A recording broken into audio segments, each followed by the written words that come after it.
Good morning. Welcome, committee members and guests. My name is Shanine Coates, Director of the Curriculum Frameworks and Instructional Resources Division.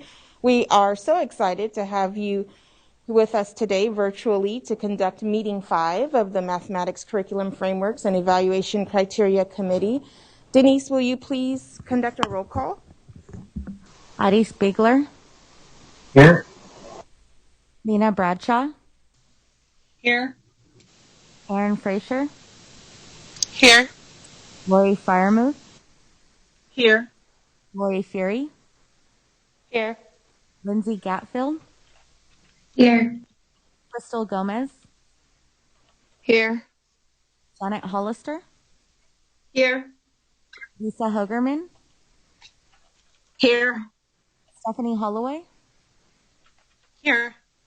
Andrew Heffiker. Here. Janie Kim. Rebecca Pariso. Here. Christina Rubalcava. Here. Theodore Sagun. Here. Bernadette Salgarino. Here. Cole Sampson. Here. Rosa Serratore. Here. Diane Wilson. Here. Janie Kim.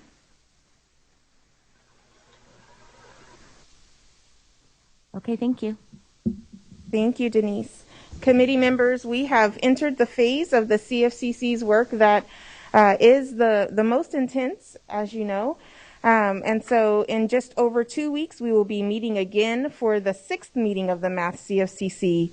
We know that this is a lot of work, and we once again just want to express our deepest appreciation for all that you are doing. At this time, I would like to thank and acknowledge our State Board of Education Liaison Board Member Patricia Rucker and staff Pam Castleman. Also, I would like to acknowledge Instructional Quality Commission members Shay Fairchild and Pam Williamson, who will be observing the work of the committee for the next 2 days. Thank you. I will now turn the meeting over to Constantino Silva, Education Administrator for the Curriculum Frameworks Unit, who will take us through the meeting norms and today's agenda.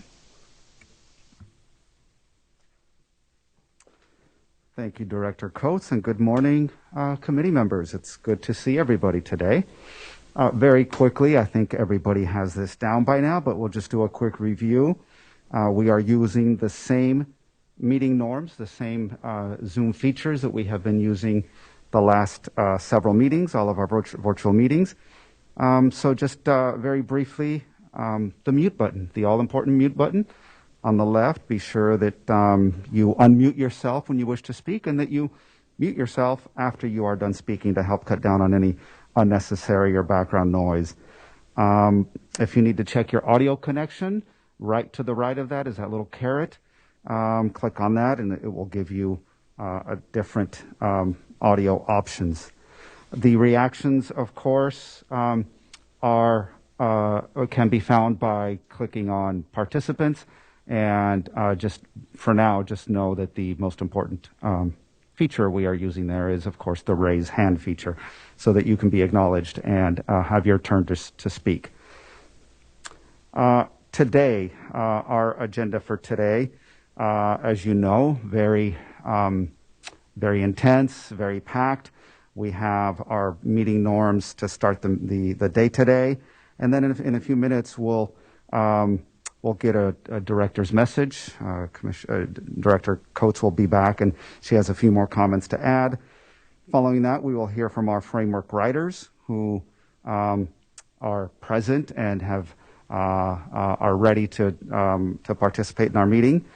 Following that, we'll have an update, an overview of the department's culturally relevant and culturally sustaining pedagogy online resources, materials that we feel are important for you to be aware of and to be able to access and use as resources as you continue to review all of the chapters.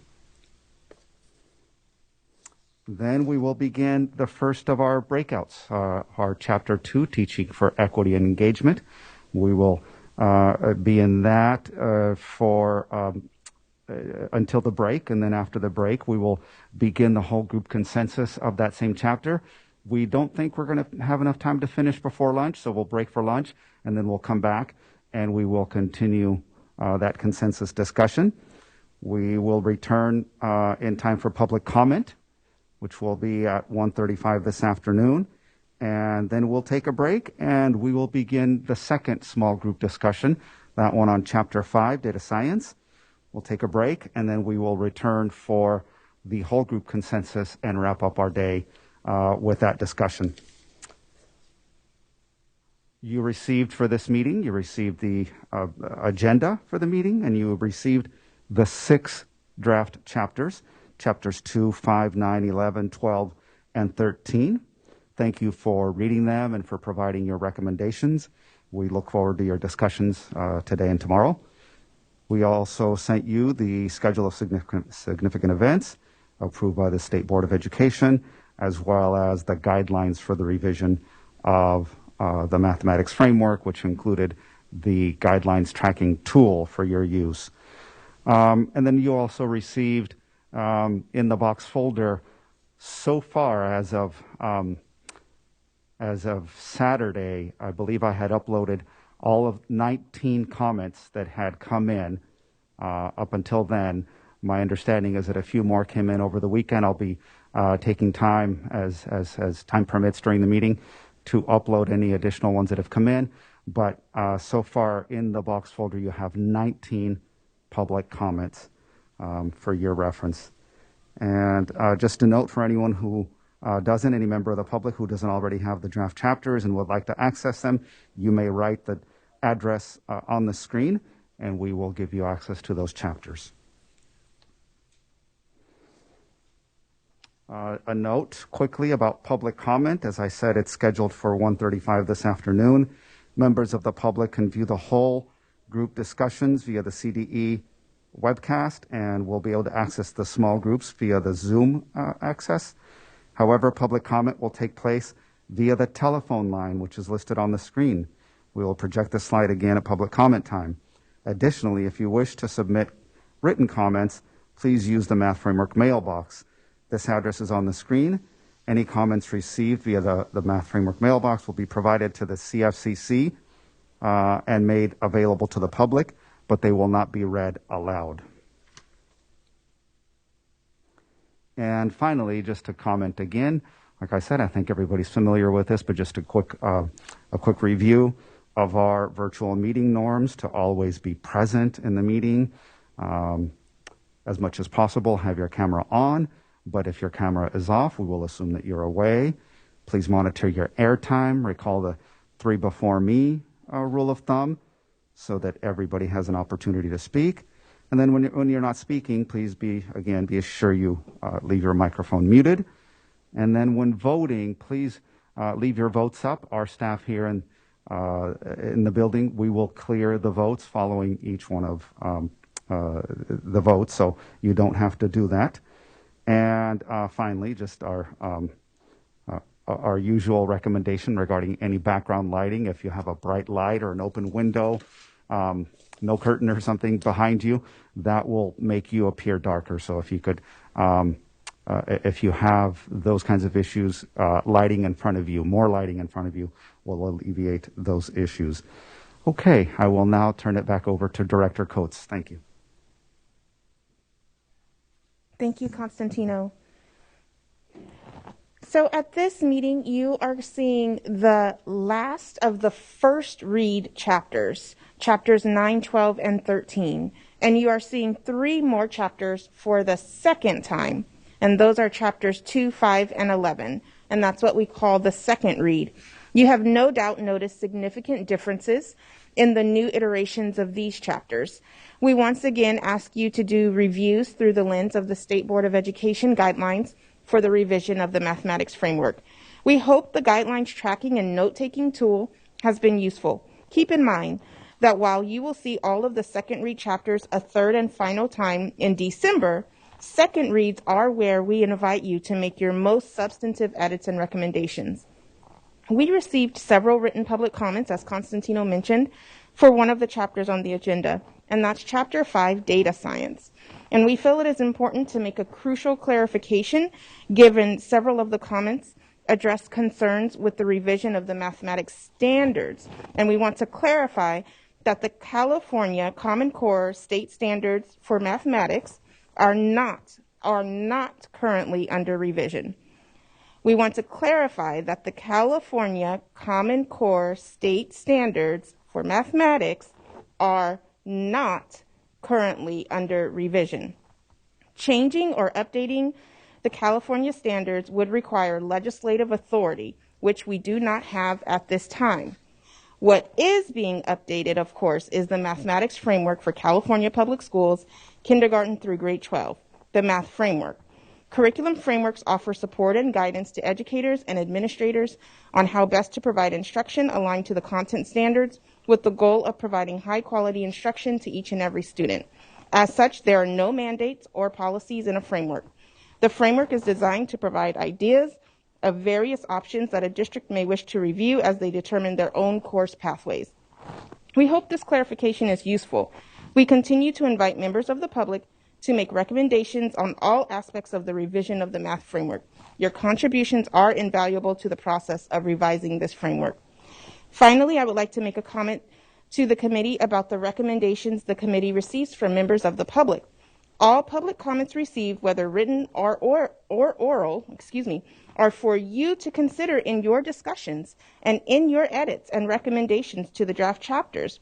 You may directly quote or use the language included in a public comment, or you may take elements of a public comment and embed them as you tailor your own recommendations. In other words, public comments are for you to use and take into account as you deem necessary as you continue to revise and shape the framework guidance. Are there any questions or comments on any of those points? Okay, great. So we mentioned earlier that we know that the committee members have just a lot of work to do on your plates. And another group of folks who also have been extremely busy is our writing team. This is an intense period for our writers as well, and we appreciate all of their work in preparing the draft chapters and responding to all of the edits and recommendations and clarifying questions posed not only by the committee, but by us, the CDE staff as well. Thank you, writing team, for all of your work. With that, I would now like to welcome Dr. Brian Lindeman, lead writer for the Math Framework, and his team. Dr. Lindeman will say a few words on the team's approach to the chapters you are reviewing today and tomorrow, in particular, chapters 2, 5, and 11, which are on the second reads. Dr. Lindeman? Yes. Good morning, everyone. Good morning, Director Coates and CFCC and all else there at CDE. I wanted to make just a few comments about the 6 chapters. That's a lot of chapters to review in 2 days. But just a few comments. Starting with chapter 2. So chapter 2, the revisions were focused more around, even more around an equity lens. I think you should be able to have seen that in that chapter. There were several more examples and vignettes included as well. And the writing team has been working in consultation with some EL specialist folks, as well as the CDE is got some folks working with the writing team on addressing EL more specifically in that chapter. Let's see, as far as data science goes, there have been a number of public comments, and the writing team, of course, has seen those, and I know that you have seen those. So what we would ask is that once the CFCC reviews the public comments, if you could include those in the consensus documents, that would be the easiest and most straightforward path towards them getting included into Chapter 5. Let's see, then as far as the assessment chapter goes, there were lots of revisions made to that chapter, especially to the summative assessment portion, so you should be able to see that there. There are the 3 new chapters for you to review. Chapter 12, which is on instructional materials. Again, that's guidance for publishers primarily. Chapter 13 is the glossary, and that's all the bolded terms from throughout the framework, and lots of definitions there, of course, but some other things as well, some tables and such. And then Chapter 9, supporting equitable and engaging math instruction, is our guidance for not only for professional development, but for just support of teachers as they work to enact this framework. So we are, of course, welcoming to any comments that you have for us, and we look forward to a good 2 days. Thanks, folks. Thank you so much. So the mathematics framework revision guidelines adopted by the State Board of Education call for the framework to support planning for instruction and assessment to ensure equitable access and opportunity for all students. Specifically, Guideline 3A8 states that the framework shall provide guidance for planning instruction that includes guidance on culturally and linguistically relevant pedagogy that supports the instructional needs of each student. With this particular guideline and focus in mind, our colleague, Dr. Terry Jackson, Education Programs Consultant in the Educator Excellence and Equity Division, is here to provide an overview of the California Department of Education's online resources regarding culturally relevant and culturally sustaining pedagogies. It is a brief overview, but we hope this walkthrough of the online resources is useful to you. We invite you to explore the resources after the meeting so that they may inform your feedback and recommendations on the coming chapters as well. Welcome, Dr. Jackson, and thank you for sharing this valuable information with the Math CFCC.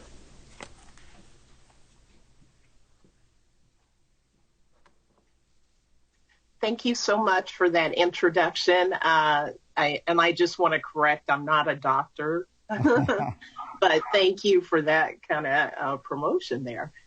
So just a quick overview about the pages. These pages were launched in January, which seems a lifetime ago, as you know how this year has been going.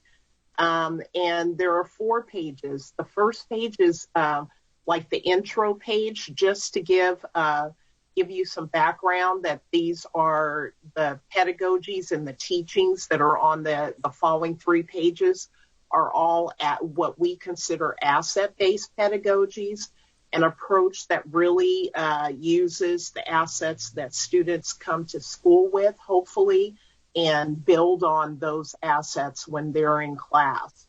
And so you'll see on the first page, the intro page, that we just kind of briefly outline what those are. Culturally relevant pedagogy, which started with Gloria Latson-Billings, culturally and linguistically relevant responsive teaching, which a lot of schools and school districts are already addressing. And then the latest pedagogy, culturally sustaining pedagogy, which builds on what came before. And so we give that description there. So Terry? Let's start with... Hey, Terry, Constantino here. I want to support you the best way possible. You just let me know which page you would like me to put up on the screen. Yes. So next, the first page is culturally relevant pedagogy. Got it. Let's start there because that's the basis. And as I said, that's where Gloria Latson-Billings, back in the 90s, her famous book, Dream Keepers, and just writing about educators who address the needs of African American students. She has 3 main pillars, which you see on the screen here. She's very adamant that you cannot say you're practicing culturally relevant pedagogy unless you are practicing all 3 of these pillars. Most people will concentrate on student learning, and how she defines that is growth, intellectual growth, and moral development of the students. The second one, cultural competence, making sure that you affirm and appreciate the culture that students bring with them, but also giving them the opportunity to develop fluency in another culture. And usually this is the dominant culture that we know is residing in most of our schools at this time. It has been there since the development of the public education system. And it's usually what we call the dominant culture, the middle class white culture. And so making sure there's access to that, but also making sure that the culture that students come to the classroom is developed also and remains. And then the last pillar, she says this is often the one that most people avoid. And this is the ability to identify, analyze, and solve real-world problems, especially problems that are connected to inequalities in our society.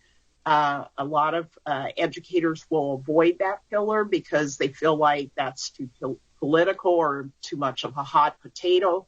But if you're practicing relevant pedagogy, culturally relevant pedagogy, it's crucial that that's involved in your practice. And so the next page in our pages is culturally culturally and linguistically responsive teaching. And again, this is where a lot of people are already in this wheelhouse. They're already using a lot of materials from Cherokee Hawley, or they may be using materials from Zaretta Hammond. And so we give a definition of that. And but what I want to point out that's really that will be probably great for your work that you're doing is we have provided a table with 8 competencies for educators to follow. Competencies that will address some of their personal cultural lenses and biases, and moving into also what they can do, educators and leaders can do collectively at the school site and within the school district, as well as addressing community and family engagement.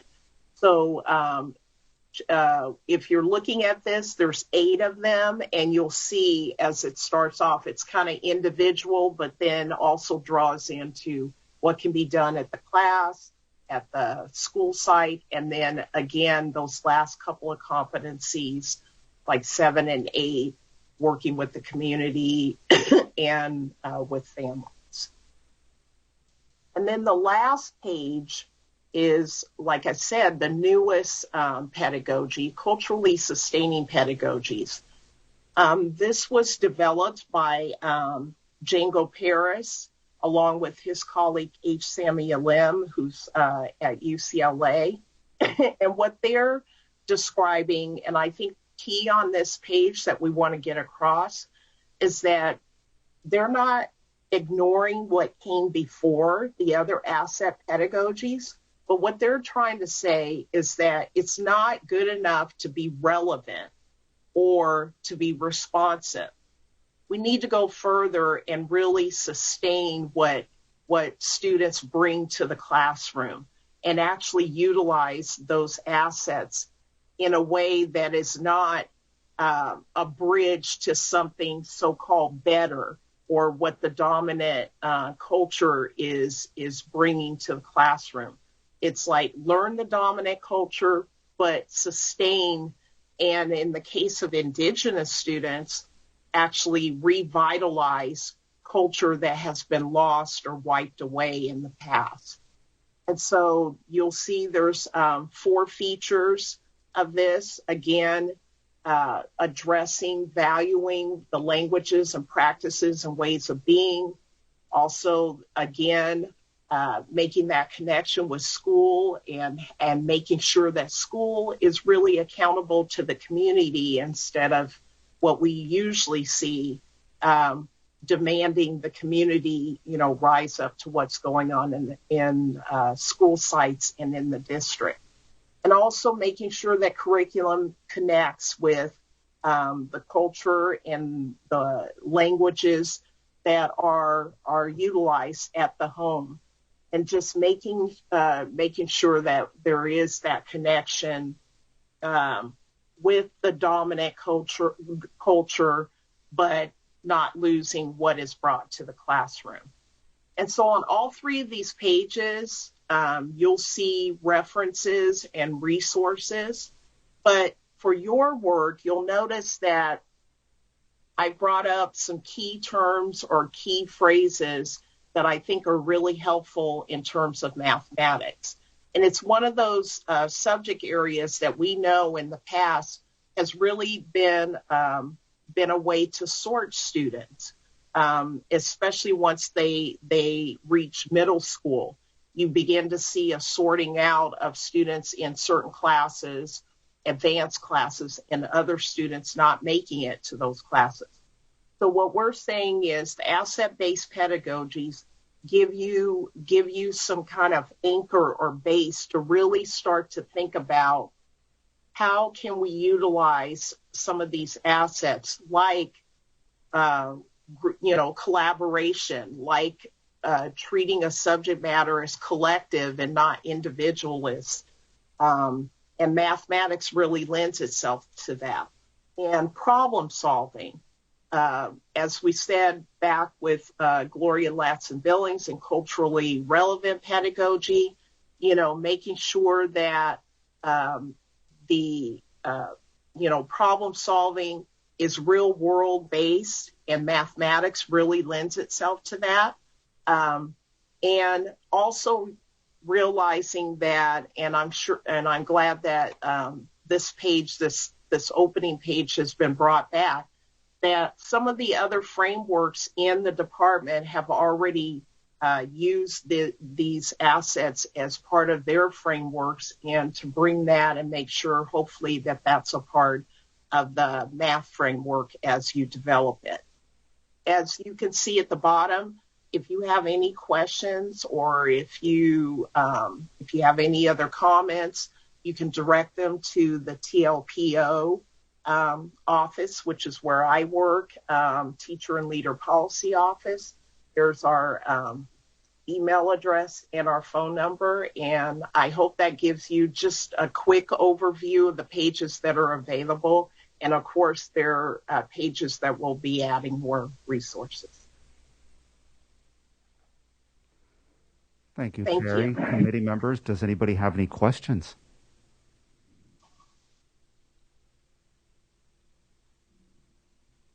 Okay, well, with that, Terry, thank you once again. Very valuable information, and we are thankful that you were able to join us this morning and to share all of that.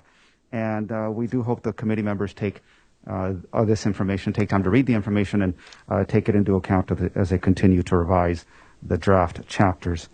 Okay, with that, I will go back to our presentation, and we are going to start the process to move into the small group discussion for Chapter 2, Teaching for Equity and Engagement. Just a quick note with regard to this is a second read, as we discussed earlier. Once again, this is where we want you to delve into the meat of the chapters and really provide any substantive edits that you wish to make at this time. This is the opportunity to make links to the guidelines, to make recommendations, to strengthen any guidance on any of the guidelines. This is the opportunity to do that. In short, we will be moving into the small groups, the Bitly's, the Google Docs for anybody and any members of the public who wish to follow along. There is the Bitly. As we have said, this is meeting 5, so Math CFCC 5, and you'll find a link to the public documents there by adding all at the end. And anybody who wishes just to receive the link, please send us an email to the Math Framework mailbox, and we will get that information to you. Our groups, once again, we did not change the groups from the last meeting. We have our alpha, our beta, and our delta with the same composition as before. Alpha, you will be going into breakout 1, beta, breakout 2, and delta, breakout 3. And our CD facilitators will be there to help guide your discussion. Briefly, we are pretty sure that you all understand this, but just for members of the public who may be new to this, the way we vote and we determine consensus is through using the Zoom reactions. Those are found by clicking on participants. We use the thumbs up reaction, but we also use the yes and the no to indicate if somebody's in favor or opposed to something, or just you're okay to go along with it. That is the thumbs up. I can live with it. And of course, when you wish to speak, you raise your hand, your virtual hand, by using that reactions button.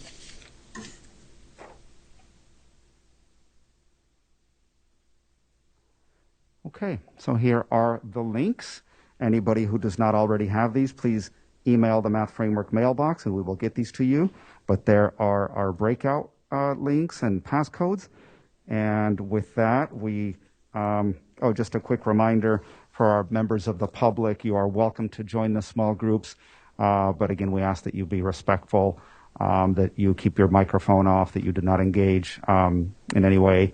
You are there to listen, to follow along, but just a reminder, we do reserve the right to exclude anybody who's not respecting those ground rules. So with that, we have a question. Okay, go right ahead. Who is it, Denise? Quickly summarize the thumbs up, meaning I can live with it.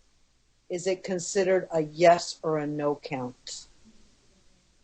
Right. And so when we go to small group, you're basically saying, based on the facilitation by the CDE staff, you're basically saying whether you're in favor of a recommendation going forward, or if you're not in favor of a recommendation going forward, to whole group. Where we do use I can live with it, that would be in the whole group. But in the small group, you're just saying, do you agree or do you not agree? And we're looking for consensus in the small groups. Most of the groups are going to have either 6, I think two are 6 and 1 is 7. So that means consensus. We're looking for 4 committee members in agreement about a recommendation, either moving forward or not moving forward. And just so you know, with regard to when we go from small group to whole group, if there is one group that wishes to discuss a recommendation further, we will bring that for whole group discussion. Okay, if only one group wishes to discuss the recommendation further or wished to remove it, that to us signals, okay, there's some desire to continue discussing this recommendation. We will bring it to the whole group as a discussion item. Does that help, Rosa? Yes, thank you. You're welcome. Are there any other questions? Okay, thank you. We will see you in the small groups then.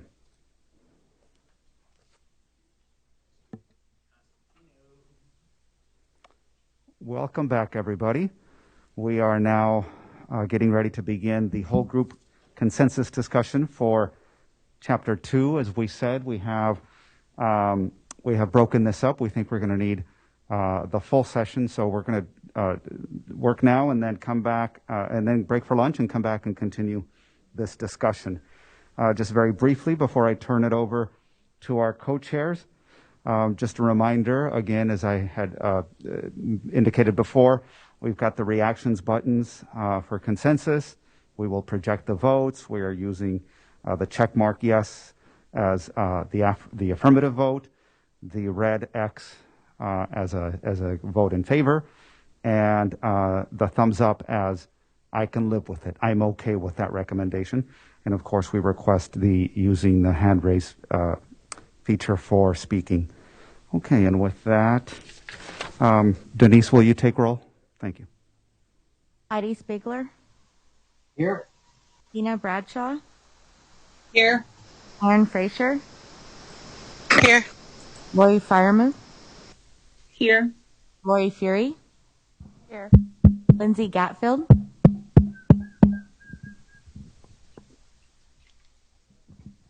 sorry, Lindsay, I couldn't hear you.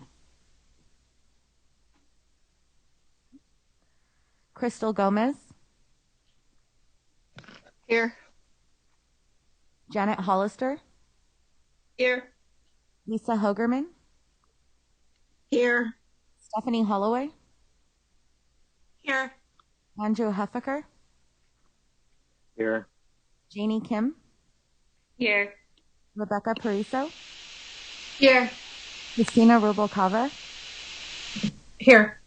Theodore Sagun, Here. Bernadette Salgarino, Here. Cole Sampson, Here. Rosa Saratore, Here. Diane Wilson, Here. Lindsay Gatfield. Here. Thank you. So we have, Denise, just to confirm, we have 19 members present. Okay, so for our consensus thresholds, we are looking for at least 13 votes in favor of a recommendation, 7 of which need to be yes votes. Okay, the others can be the I can live with it votes. Okay, I'll turn it over to Diane and Lori. Okay, so thank you everybody for your hard work in your small groups. So we're going to be chunking this out. We're going to deal with our red first. I apologize, I don't have a copy of this. So if you could just scroll up on the screen. Are there any red comments on tier 1 that we need to address? I'm sorry, I don't have the bit.ly, so I can't. No worries, Lori. I can help with that. Just to recap what we have in the consensus document, we have 4 red items with the strike through, so they do not need to be discussed. You can just begin with the tier 1 yellow comments. And then one thing worth noting here is we do have 19 additional comments in tier 4, so all of those will need to be discussed. So you can begin with comment number 3, Lori. Okay, thank you. Okay, so comment number 3 was highlighted. Would anybody like to speak to why they made comment number 3 yellow? Or Aaron, would you like to speak to it as to what your thoughts were?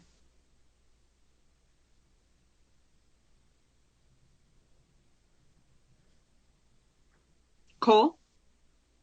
I believe that in our discussion with our group, we were just talking about how on specifically the pages called out 13 through 16, while it's labeled by that target or cluster there as opposed to individualized standards, that's more leaning towards those ideas, that big idea concept, as opposed to diving into like that a really specific standard by standard.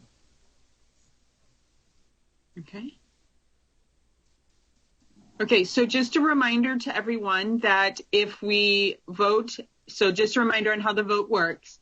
A yes vote puts it through to the authors, and a no vote turns it to red, and it will not move through to the authors. That is correct. I just want to make sure everybody understands that. So at this point, do I have anyone else that would like to speak to this comment? Okay, Janet? I'm just curious what the action is. There's a question that says, should this include more specific standards within the cluster? So if I'm voting for this, I'm voting for them including more specific standards within the cluster. Is that true? Okay. Erin, would you like to address that? So I think when I wrote this, it just seemed like in this particular spot, it was different than anywhere else within the framework when it's referring to any of the standards.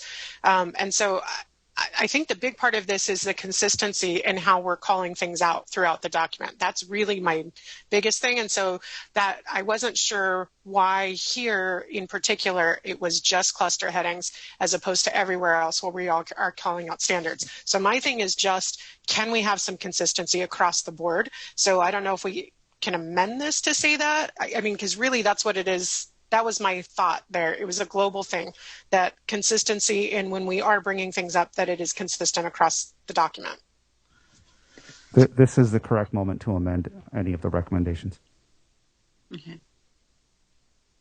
Okay, thank you. Okay, Bernadette? So going back to what you commented, Erin, I think Cole was mentioning that this is some form of when teachers are planning, therefore they are considering these clusters of standards to be mindful about, and not as specific as it is to several of those standards that maybe you're thinking about. Because as I'm seeing, this is in a box that says opportunities for mathematics content learning, and they just outlined or listed some opportunities that from grades 3 to 8, including grade 1, that activity could be good for those clusters. So I'm still wondering what you meant by consistency in terms of naming those standards, because this one is just kind of like when you're trying to plan, here are some considerations for standards to be mindful about. Okay. So I'm going to go back to Erin very quickly to see if that doesn't help resolve any of the others. So Erin? So, I mean, I get that, and I understand that was the idea in terms of, grouping things together and tasks that include multiple standards. But I think the way it reads, again, it just kind of jumps out where there's 3 pages of lists of, and it includes both middle school, high school, elementary standards all together. So I think there needs to be more of a focus. If we're bringing an example of a task, then I think, so yes, these are very open tasks that are suggested here, but it's giving the link to the task and then this list of domain headings. And that's really all that's there in terms of the guidance there. It doesn't really add that much to the chapter. So my thing is there a way that this could be more guided rather than just, it seems like it's taking up 5 pages for not really a lot of added bonus. Okay. All right. Then Rosa, then Christina, then Lena, and then maybe at that time we'll try to take a vote. I actually think it is pretty specific because under those domains, when you look at the overview of the standards, there are multiple bullets. So for numbers base 10 in 3rd grade, it's one of the 2 to 3, sometimes 4 bullets. So they are calling out the standards that belong in that particular domain in a good way to look at it. I don't see a problem with this because it is specific. Okay. All right. Lena? Yeah, actually, I was going to mention the same thing that Rosa mentioned. And then there's also another chapter, and I think it's chapter 7. I'm trying to go back where it was, there were like 5, I think it was like concepts of understanding, where the formatting is similar to what is here. I think it was like chapter 7. So. Okay. And then Christina? I was just going to say that in the grade level chapters, they talk about categories of investigation and they call out clusters of emphasis. So I was wondering if we could use that wording, add that to the table, clusters of emphasis, so that you're aware that this is a group of standards that might be addressed in this way. And that way it's consistent with the grade level recommendations for the categories of investigation. Okay. Thank you. Erin, would you be comfortable with adding Christina's proposed language? Yeah, that's great.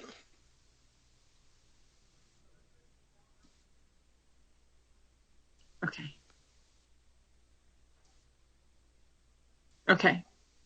So with that being said, a yes vote moves this comment on to the authors, and a no vote removes it and makes it red. Christina? I just wanted to say instead of clusters of standards, it should say clusters of emphasis.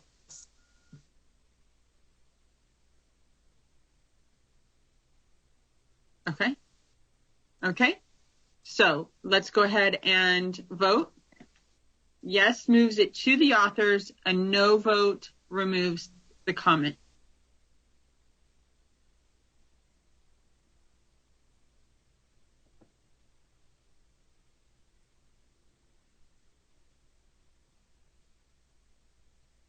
We have 10 yes, 2 no, and 7 I can live with it. We have consensus. Okay. So now we're looking at comment 4. I can, Cole, I'll certainly don't want to speak for you, but I just know that we brought this up in our group and we highlighted it red because we felt that the UDL issue was addressed more specifically throughout the other comments. But I don't want to speak for anyone else. I don't want to speak for Cole. So any comments on number 4?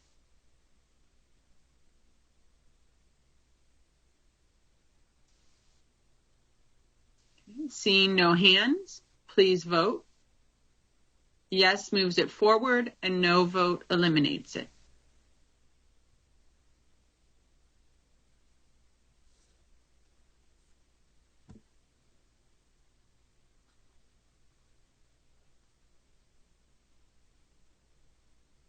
We have 7 yes, 6 no, and 6 I can live with it. We have consensus to move it forward.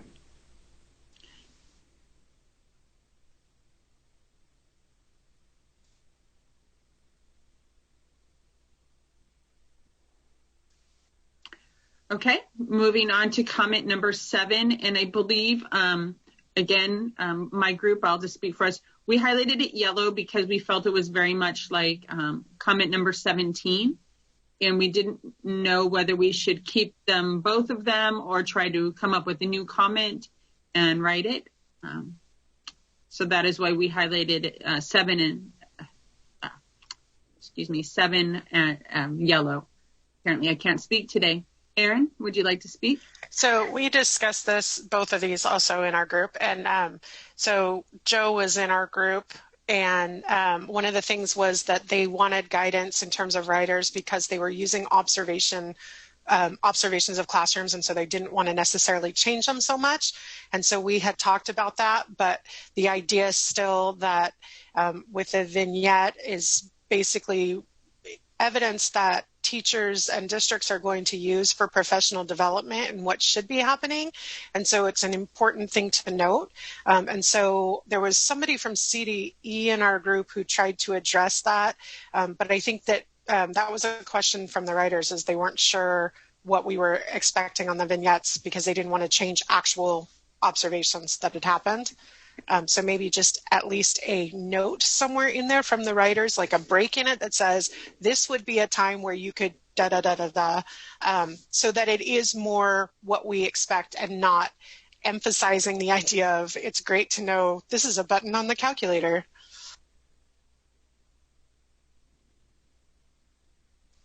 I agree. So I guess at this point, that was completely my idea as well. It was just, that was very disturbing to me. And I think I tried to, even though I didn't type it very well, that this would be a great time to stop working on this and do that. I think you had the same idea.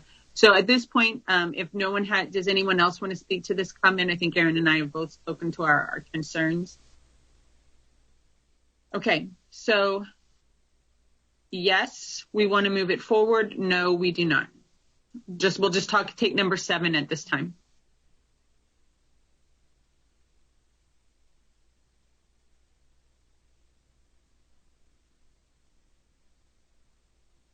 We have 16 yes, 3 I can live with it. We have consensus.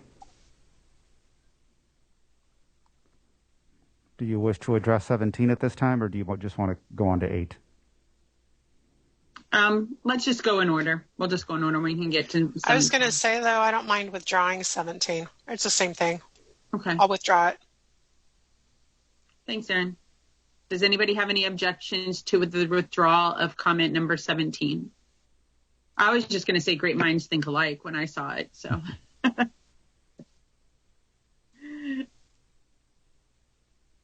Okay, so with seeing no objections, we'll go ahead and withdraw number 17. It can just be struck through, left yellow.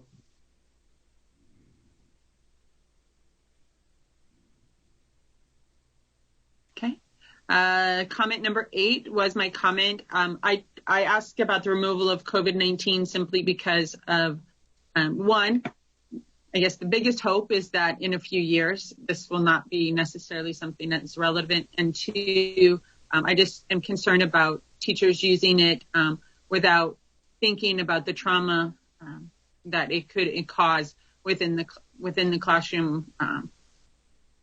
I know I can just speak at our site. Many of our students are dealing with multiple deaths of family members and multiple hospitalizations at this time.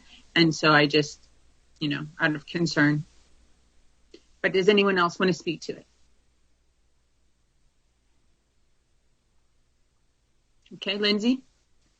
I was just going to comment that I believe at that time we had put in to add that in. It wasn't originally in there. And so but hopefully the writers heard the discussion last time where we kind of took that back as a whole and have decided not to move forward. And so if I had to guess, that insert of that reference was based on the first read's feedback. And so that's why we're taking it back now, is now that so much has happened with COVID. Yeah, exactly. Okay, Bernadette.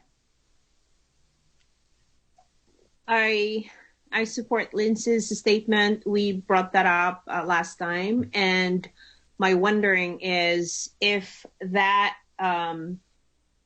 line from lines 242 all the way to 244 could be rephrased so that we could use the context of COVID-19 in a more positive way. Oh, okay, so I guess that would be maybe hold that idea when we get to the bottom of the, because that would be an additional comment. Okay, all right. So voting on 8 to Rosa. I was just going to add to Bernadette's piece that you've got prime opportunity to address social justice and responsive type lessons in this, and that was exactly what was brought to the forefront early this morning with the CDE site. So I don't necessarily think it's just surveying peers and impact. I mean, it's just to be general impact on society and which societies get impacted even more. Okay, thank you. All right, any other comments on comment number 8? Okay, voting.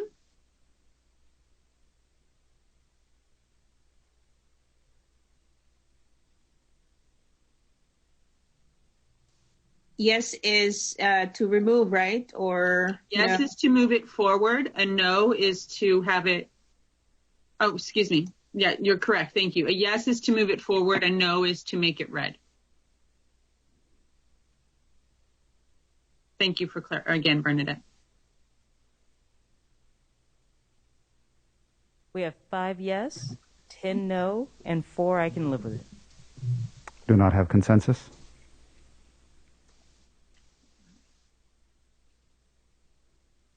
Okay. All right, moving on to number 10.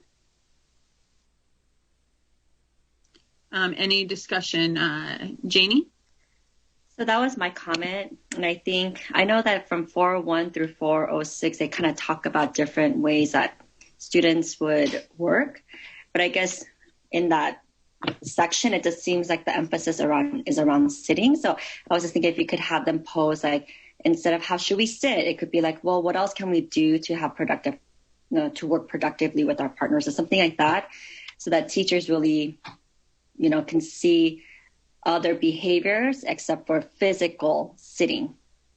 So that was just the reason why I posed it. Okay. Thank you.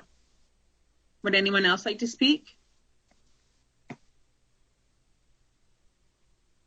Okay, so just a refresher. Thank you for Bernadette. A yes vote moves it forward. A no vote puts it at red. And it does not move forward. Okay? And please vote.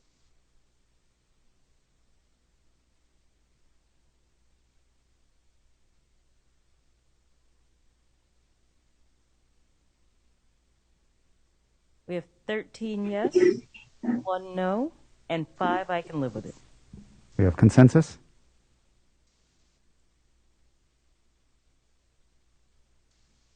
Okay. Number 14. Would anyone like to speak with it?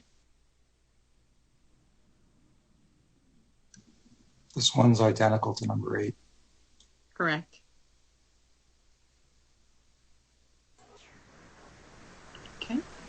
Yeah, right, that Diane? was mine. I'm willing to withdraw it because we already voted on it. Okay, thank you. All right. Anybody object to her with? Okay, Rosa, did you want to speak about the removal?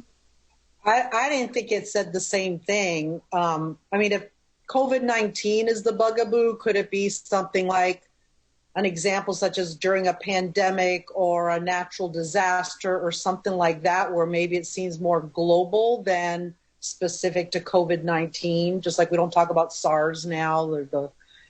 Mm-hmm. I mean, to me, it wasn't the same thing here. Okay. They just reference to COVID-19. So do we want it to be more general than specific to COVID-19? Just call it during a pandemic or a natural disaster. Okay. All right. Janie, did you want to speak? I guess when we think about relevance, I think COVID-19 will be relevant in years to come. Just like we talk about the Spanish flu, it's still something that we do refer to and talk about. So I think it'll still be relevant in years to come, and maybe decades to come. Okay, Diane. The relevant and current for years to come part was just part of me wanting to provide something that was actionable, but the goal was to remove COVID-19 just because of exactly what Lori said, because of the trauma that it might bring up for some students. Whereas I think if we talked about something 100 years ago, that isn't traumatic for students. So I'm willing to let the writers have as much discretion as they want to come up with a different example. Okay. All right. So I get with all the discussion that has gone on, Diane, would you be comfortable if we went ahead and voted instead of just withdrawing it, or are you okay still withdrawing it? How would you like to proceed from here? We can go ahead and vote on it. Okay. All right. Are there So, any, a yes any vote? amendments, Lori? Sorry, any amendments then to the language?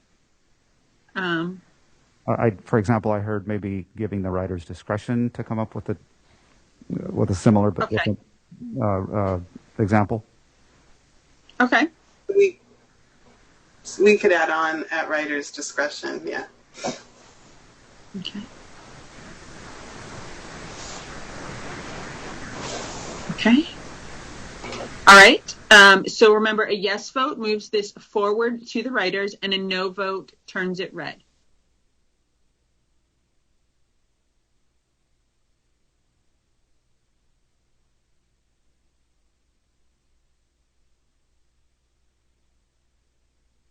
We have 5 yes, 10 no, and 4 I can live with it.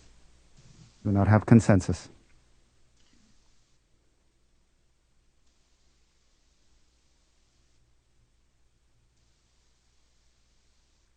Okay. Line number 26.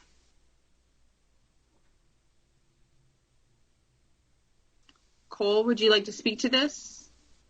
Yeah, this is kind of similar to what I don't know. Maybe it was Diana, one of the other groups that talked about something from one of the when we were talking about tangent. The way the question was phrased, it just didn't feel good.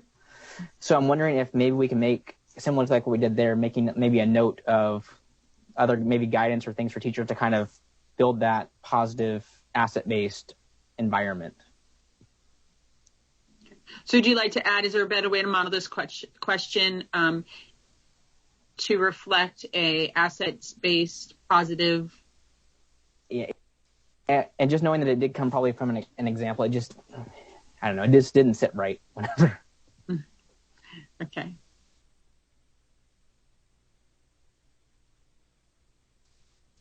Okay. Erin? Well, and I think part of what Cole just said too was to use that opportunity for guidance for teachers in that situation. Okay. So I think maybe something about that needs to be included in that amendment.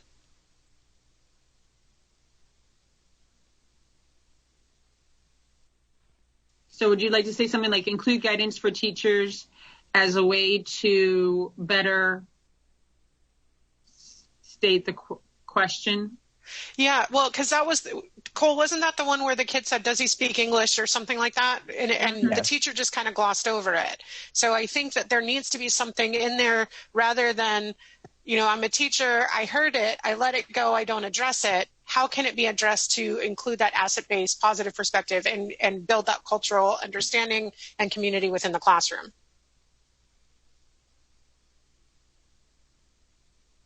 Okay, Rebecca? Just going quickly off of what Aaron just said, did you, line 680, is that what you're referring to? Because the teacher did address it, but are you asking it to be addressed a different way, Aaron?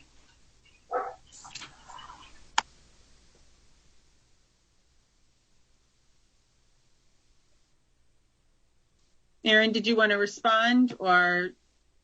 I'm looking it up again, just a sec. Okay.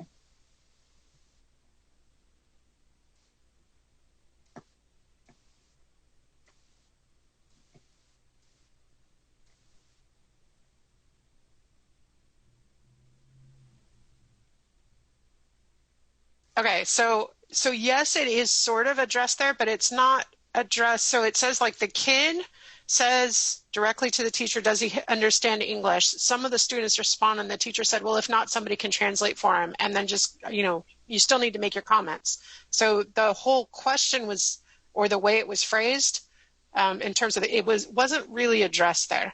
So I can see where Cole's coming from because I felt the same way and both times when I read it. It's changed a little bit from the first read, but it still kind of stands out. Like it makes me cringe a little bit if that were to happen in my classroom and then I just gloss over it.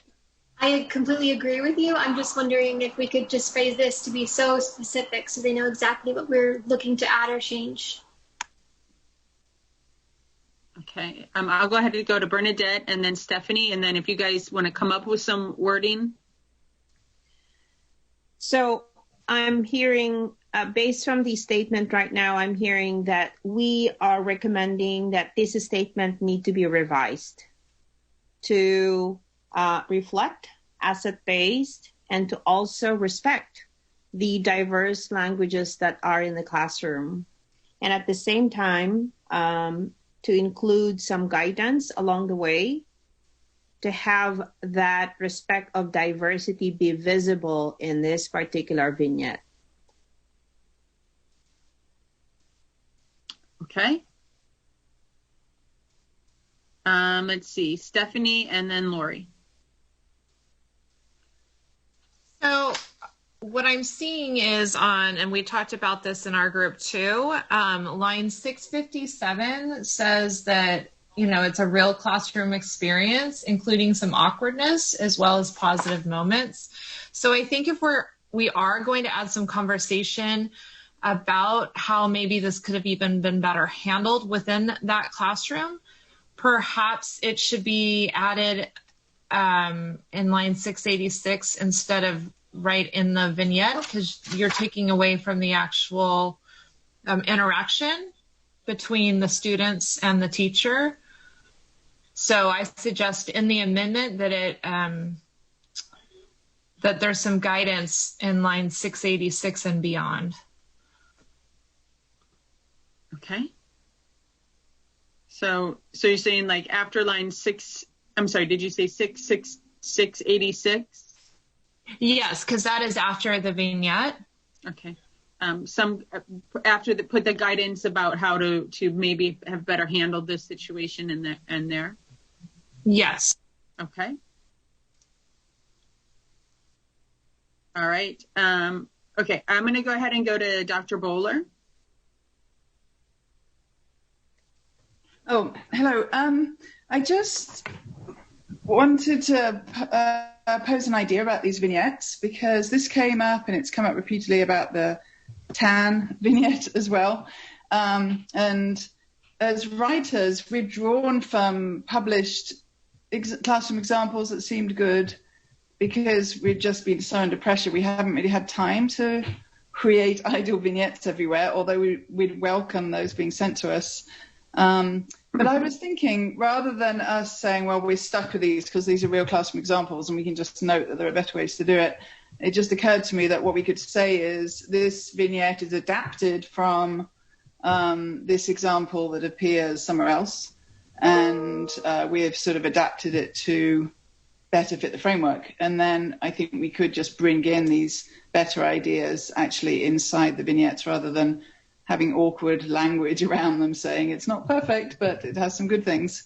I'd have to talk to the other writers about that, but that struck me as a better way forward with the vignettes that come from published work.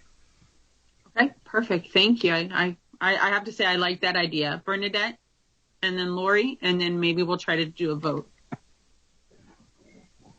And for our writers and for our committee as well, I felt that a number of us felt that it doesn't sit well. And if it doesn't sit well, especially for us right now, then how much more for our bigger community. Yeah. So I do understand that this comes from actual observations or classrooms and things like that. And if we cannot revise it, I wonder if there's another vignette that may be similar to this one that highlights still that the cultural responsiveness and respect. Because Dr. Bowler, a number of us felt that way, and if it doesn't feel well, I agree. We could we could have different vignettes if people can suggest them, or we Thank can. you so much. Thank you. Inside the vignette, I think we should. Yeah. Yeah, I think what Dr. Bowler is saying is that she understands our concern in that instead of having to come up with whole new vignettes then or providing explanations afterwards, that they'll just correct me if I'm wrong, Dr. Bowler, you'll just fix up the vignettes that are currently there to. I think we could do that. I think we just say we adapted a vignette from somewhere, and yeah. Okay. All right, Lori. And definitely noted that particular interaction. Okay. All right, Lori, did you have a question? Yeah, I would like to kind of add in to what Stephanie was suggesting about including guidance for teachers, specifically on valuing the assets of multilingualism. Okay.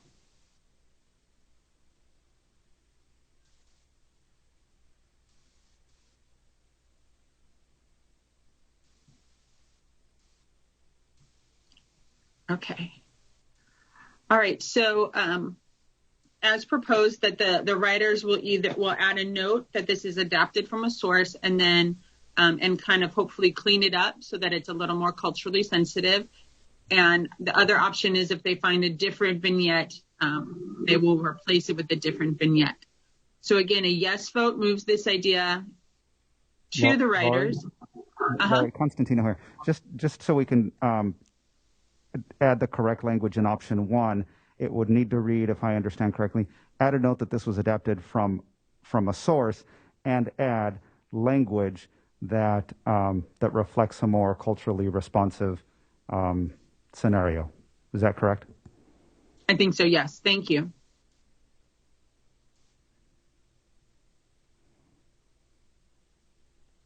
Okay. All right, so let's go ahead and take a vote.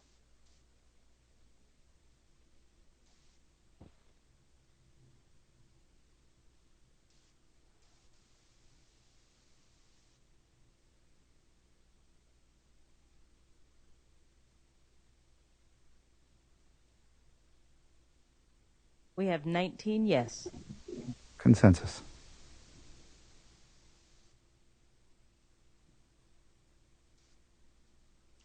Okay, number 27.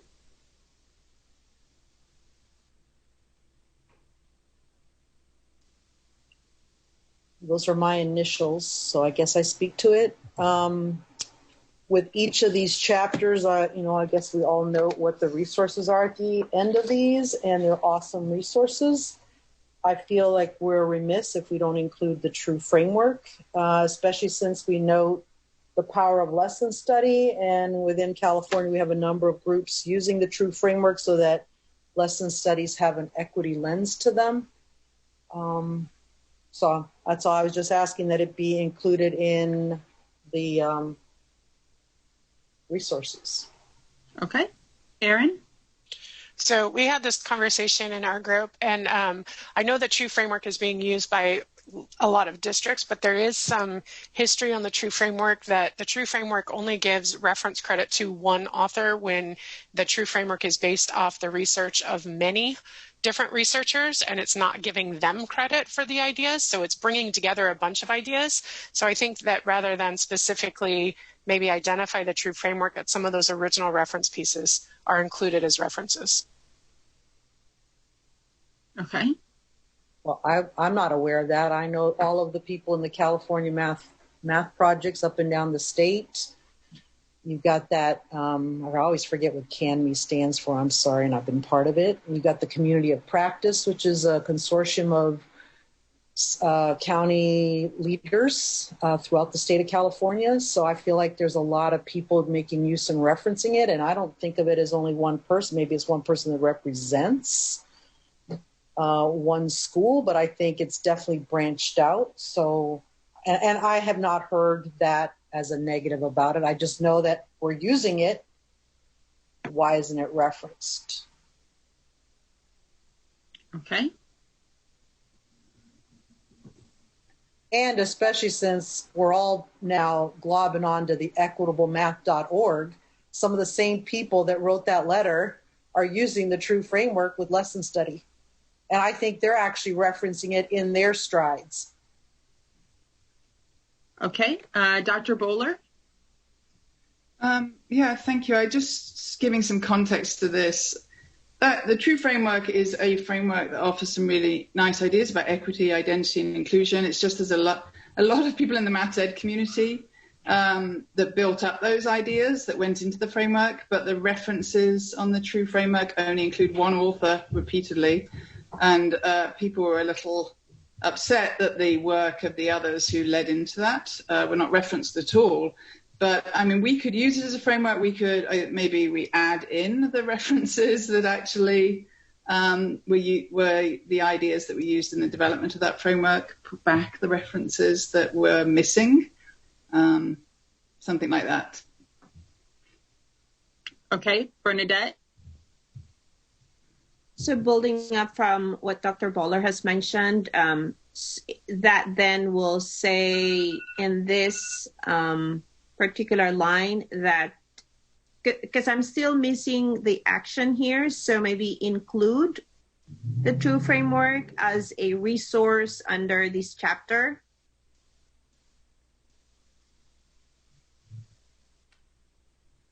Yeah, that's all I was saying is as a resource. I wasn't saying to go in there and, I don't know, find something from their work. But okay. All right.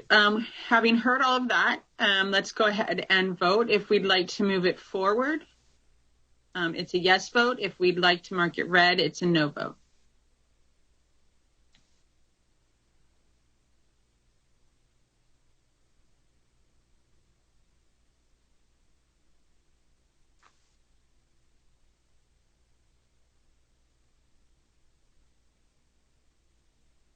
We have 8 yes, 4 no, and 7 I can live with it.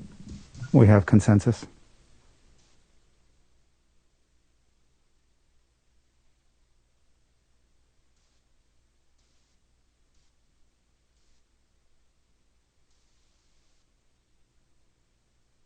Okay, number 34.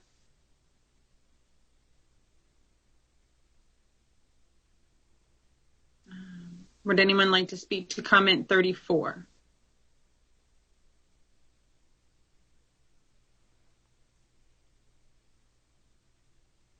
Okay, Lena? Yeah, actually, if we were to remove lines 206 through 220, we would be missing one of the standards reference. It would actually be lines 206. And then I believe, let me double check, then you would want to jump to line 210. So line 206 and then jump to 210 and remove the rest. Otherwise, as written, you would be missing one of the standards. Okay, so you're proposing instead of 206 through 220, your proposal is 206, comma, 210 through 220. Is that correct? Yeah. Okay. All right, Erin, and then Lindsay. So the first part, it does have the congruence 12. It's just mixed in the bullet on line 199 with congruence 10. So it is still there. It's just not separated out. So okay. It doesn't really matter either way. Okay. So, Lena, do you still want the alternative, or are you okay with that clarification? I would like to actually have that standard called out just to be consistent with the rest of the standards in there. Okay. All right. Okay, so we're basic. So if everyone can read what's up there, so it'd be 206 through 220 inclusive, except for we would keep 207 through 209. Okay, so if we could go ahead and have a vote on that. I'm sorry, Lori. Never mind. Scratch my keep. I see the typo. I missed it. Oh, okay. Sorry, So, I missed the head. Okay. All right. So now we're just voting on the original comment.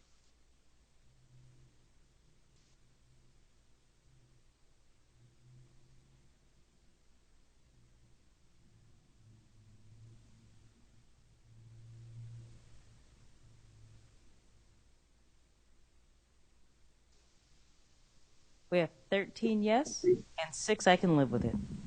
Consensus?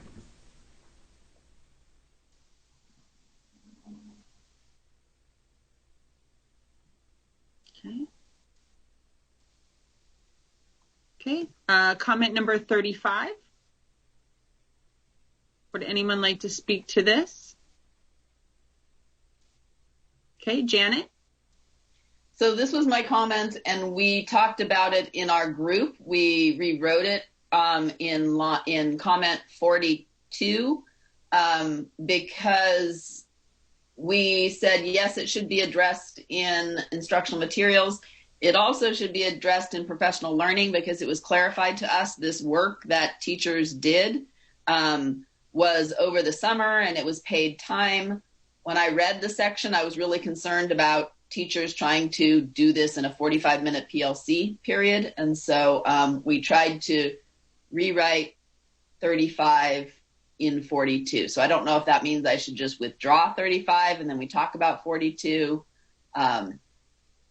Whatever you're most comfortable with. So I'll just withdraw 35 and then we can talk about 42. Okay. Any objections to the withdrawal of comment 35?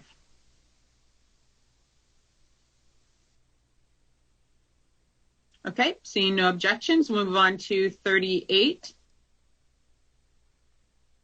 Cole, I believe this is your comment. Yeah, and it just felt like a little bit of a stretch on this activity for that target. And then the fact that it went from first, there was no mention of anything second. So it felt like this might have been a little out of place. Okay.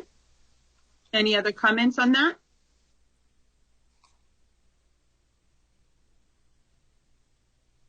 Okay, let's go ahead and vote. A yes vote moves it forward. A no vote turns it red.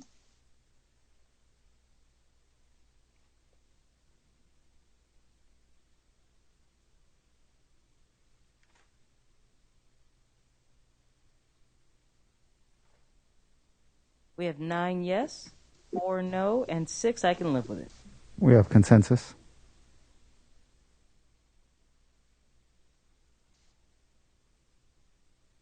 Okay, so these next comments will be the additional comments that were added during whole group. So Janet, we're back to your comment, your revised comment from 34. Can I ask a question about the last one first? Sure. Whatever number we just did, 38. Is there any way to get clarification from the writers of why they did include first grade? Because that might help us, because now we're telling them to remove it, but maybe that clarification is just what we needed. Okay. I'm not sure if that's possible. If any of the writers are here that could address that, that'd be great.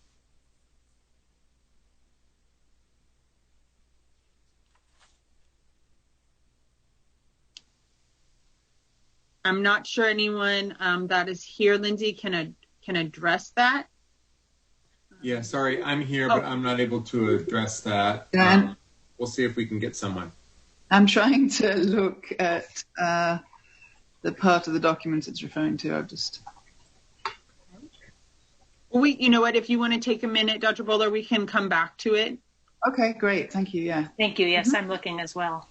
Okay, thank you. All right, so let's go ahead and move on to 42, and then Lindsay, if you can remind us to come back to that. Thank you. I'll write myself a note, which I have to do every day now. I write more and more notes, but we'll definitely. Thank you. You can help. All right, so on to number 42.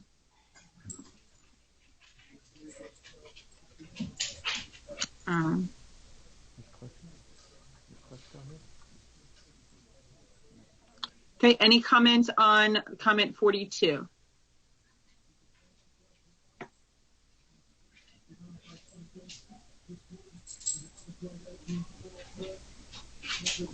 Okay, I'm not seeing any comments on 42. So I guess we'll go ahead and, okay, Rosa? So the way it is now, it's saying it's here and also make sure it's addressed in the other chapters because it's not in lieu of. Correct. Okay. That's how I am reading it. Okay, so if we could go ahead and have a vote.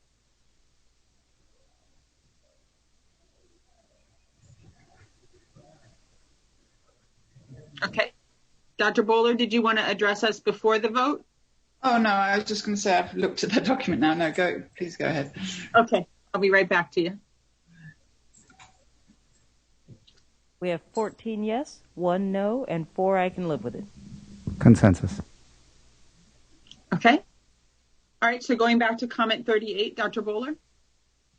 Yeah, I think that the list of standards there are just listed because it's an incredibly open task and it helps even at younger grades. It actually helps with operations, but it doesn't have to reference that particular standard. It can go. Okay. I'm not sure why in particular it can't be there, but. Okay. So let me ask this before we move forward with more comments on number 38 as a point of order. Constantino, can we revisit this comment once we've already had a vote? Can we re-vote on it, or is it we voted so we need to move forward? No, you can definitely come back to it. It's the only caution I would put out there is we have about 10 minutes remaining before lunch, and then we have 30 minutes remaining or after that, and you do have a significant number of edits still to discuss. But this is, if you feel that there's a need to revisit this, absolutely go right ahead. Okay, so Bernadette and then Erin. Yeah, I recommend to revisit this, line 38, because we have some concerns around, removing it, yet it is actually connected to this particular activity. And if grade 2 standard is missing, I think that we can also include a specific grade 2 cluster, which is our 2OA, to make sure that we have covered our 1 through 8, if that will help. Okay, so you're suggesting now to change the comment to okay, so that might be a comment that we need to make later. Let's just vote on this one at this point. So we're looking back at 38. We voted to have that standard removed. Dr. Bowler addressed our concerns. So let's just do another vote. Yes vote keeps it green, a no vote turns it red.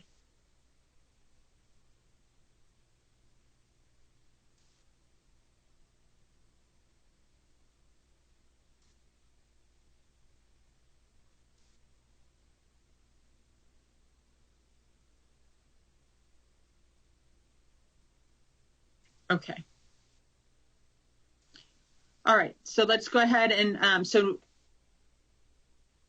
we're waiting on one vote. Bernadette?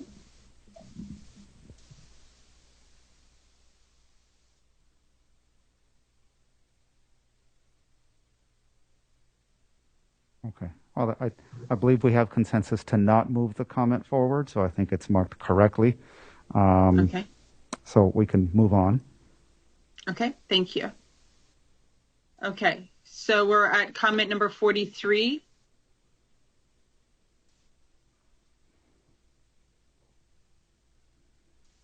So what I'm assuming is this is from public comment, and you're talking about the letter from, you're asking for the first complete paragraph on page 2 to be moved forward to the writers.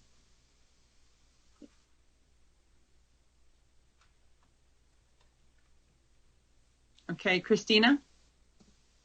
Yeah, so in reading that, I thought that that was a nice precursor is, as you're planning for instruction, to really know your students and to build on those themes of agency, identity, belonging, and discourse. So I thought that that would be a nice place to include that. Okay. All right. Any other comments? If someone could just confirm that I pasted the correct paragraph. I'm seeing nods from Christina. Thank you, Dr. McDonald. Okay. So voting, a yes moves it forward. I'm not seeing any other hands. Moves it forward, and no vote turns it red.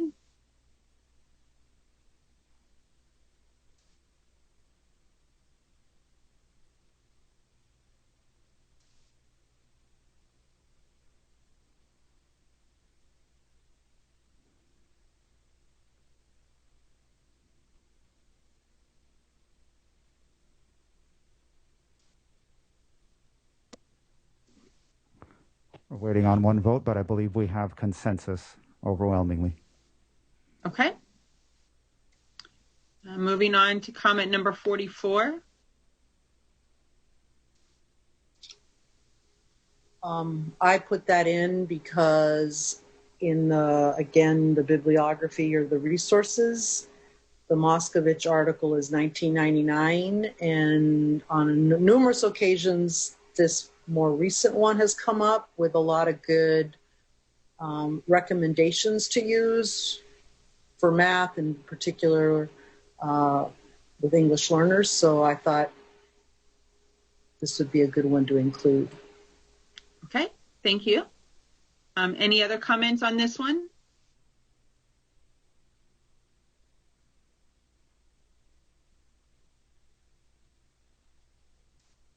Okay, seeing none, vote, please. Yes to move it forward, no to strike it out.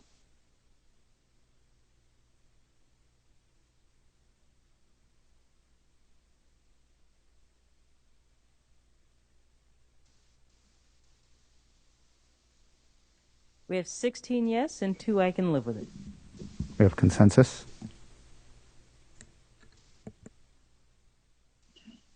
Okay, moving on to comment number 45. As part of Delta Group, if anybody in Delta Group, I think we've addressed this. So as part of Delta Group, would anybody else from Delta Group object if we just withdraw comment number 45?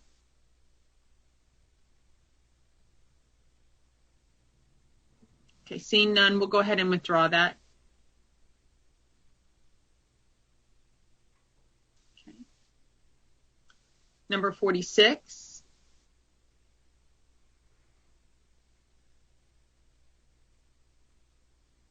Any comments on that? Okay, Lori? I don't disagree with either of those based on what we heard in the presentation this morning. Okay. Okay, seeing no other hands, a yes vote moves it forward. A no vote changes it to red.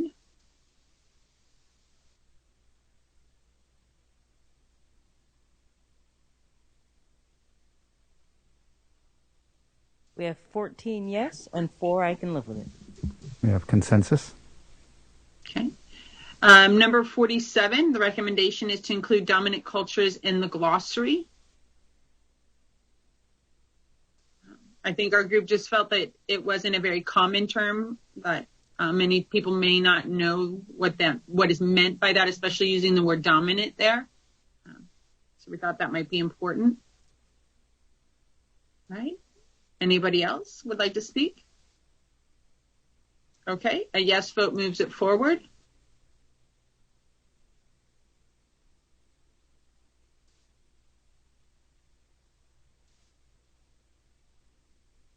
We have 14 yes, 1 no, and 3 I can live with it. We have consensus. Okay. All right. Comment number 48. If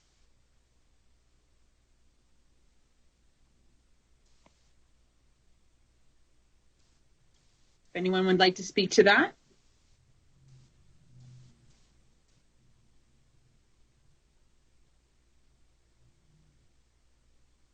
Okay, seeing no hands, a yes vote moves it forward. A no vote turns it red.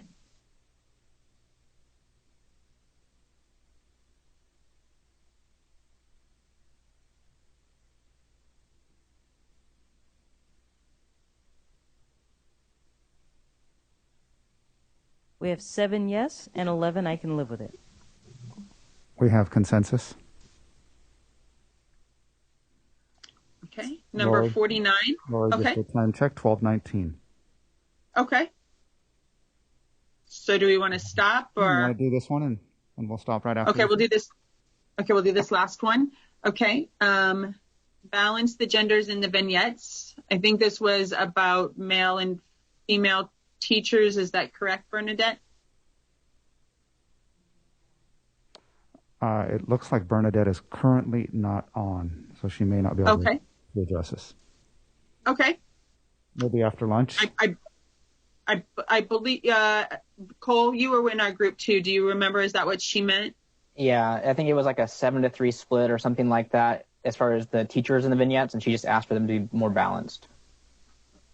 Okay. All right. If there's no other comments, we'll go ahead and vote.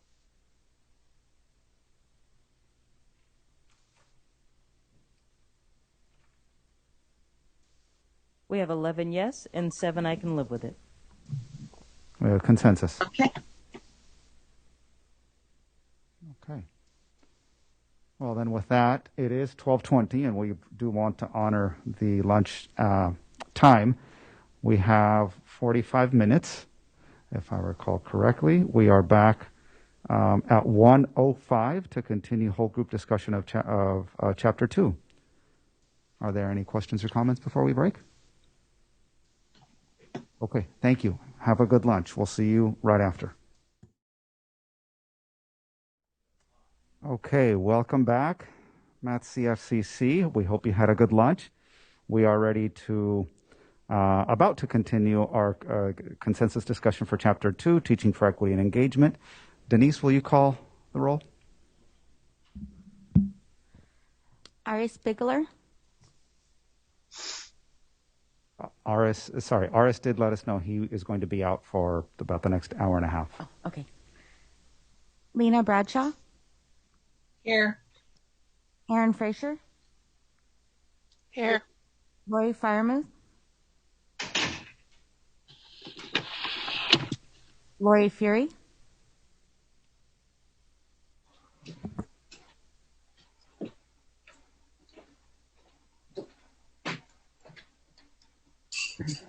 Lori Firemuth. Lori Fury. Lindsay Gatfield. Here. Crystal Gomez. Here. Janet Hollister. Here. Lisa Hogerman. Here. Stephanie Holloway. Here. Andrew Huffaker. Here. Janie Kim. Here. Rebecca Pariso. Here. Christina Rubalcava. Here. Theodore Sagun. Here. Bernadette Salgarino. Here. Cole Sampson. Here. Rosa Sarratore. Here. Diane Wilson. Here. Lori Fryermuth.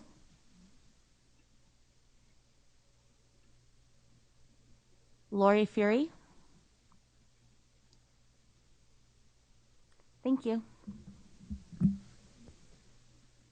Denise, will you confirm how many committee members are present? 16 members present.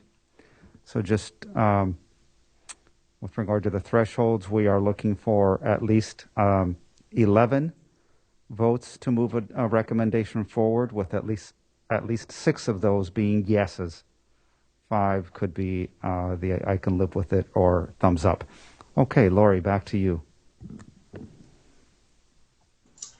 All right. Actually, it's me Actually, after Diane. lunch today. Welcome, Diane. Yeah, so good afternoon to everyone. All right, it looks like we are on comment number 50. And include excerpts from the opportunity myth around research. Is there anyone who would like to speak to this one? This is Bernadette. Great, go ahead. And sorry, I'm not going to use my video. I'm saving my bandwidth. So thank you. So I was saying that to consider including this document, because this document contains some reasons why we need to address inequities in the classroom. That is to support equitable classroom practices. So the opportunity myth actually strongly supports what we are claiming in the introduction of Chapter 2. All right, thank you. Anyone else?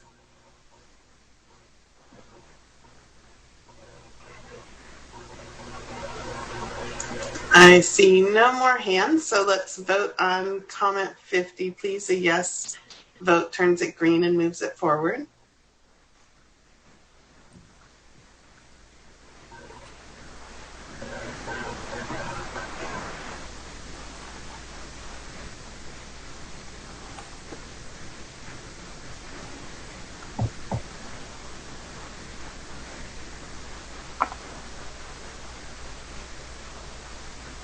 We have consensus.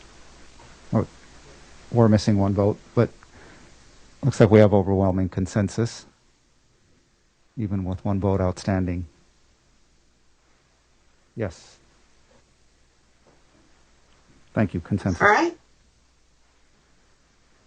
Comment number 51. Is there anyone who would like to speak to this one? This is Bernadette again.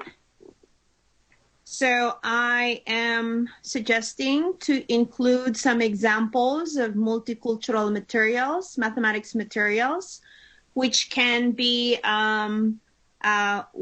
drawn from the book or the resource Multicultural Mathematics Materials by Marina Cross, published by NCTM. It's just wonderful to see some ethnic and cultural diversity that we can also see in this particular chapter.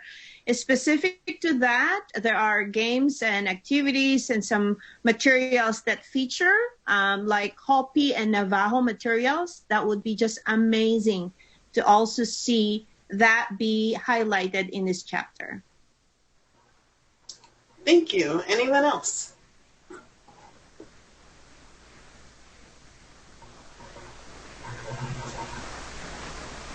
All right, looks like we can vote on number 51, please.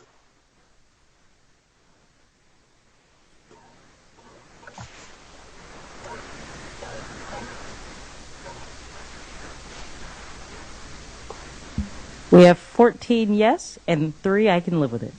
We have consensus. Comment number 52. Is there someone to speak to this one? This is Bernadette again.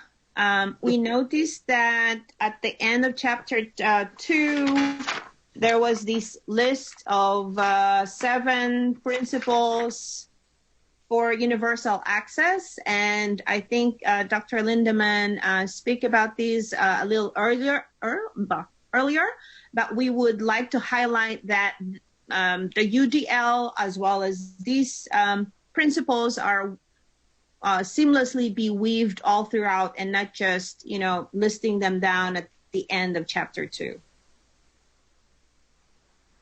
Thank you. Anyone else? Dr. Lindemann.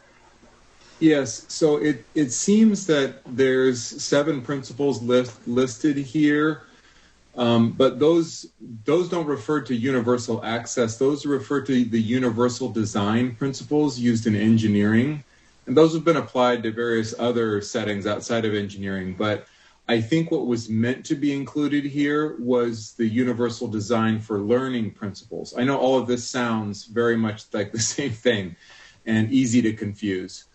But I think the UDL principles, of which there are 3, and there's a graphic of that, would be easier, and I think put us all on the same page with, I think, what the CFCC wanted and what we had intended was the UDL principles to be referenced throughout this chapter. I can include, I think I can put it in the chat if someone wants to put the link that's in the chat now into the Google Doc.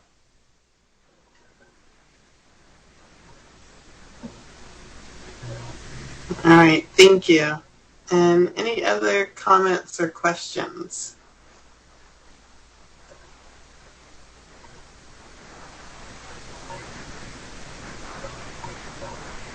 Rosa.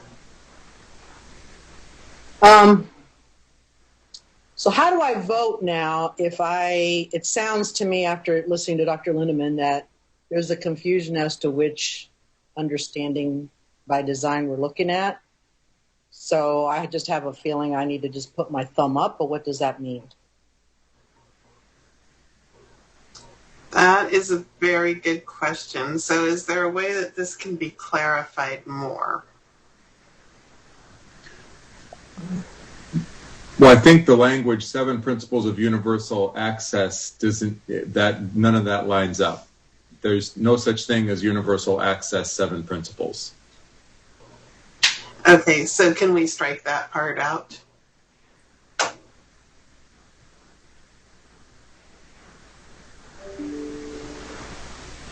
It sounds to me like Rosa's question, though, is to consider which guidelines you would like to see in this chapter. There are several. There's universal design. There's universal design for learning. And you're saying that the intent was that it was the UDL principles, correct? Yes, because that is what's reflected in the framework guidelines, folks. That's specifically mentioned UDL in several places in the guidelines. I think CDE could back me up on that. So that is correct. Now, what I'm understanding, is this correct, Dr. Lindemann, that we're going to swap out the 7 principles for the 3 UDL principles? Yes. And so that, in large part, is already being woven in throughout the framework. So the recommendation to weave the principle, maybe just ensuring that the 3 UDL principles are more, I don't know, intensely woven into the snapshots and vignettes?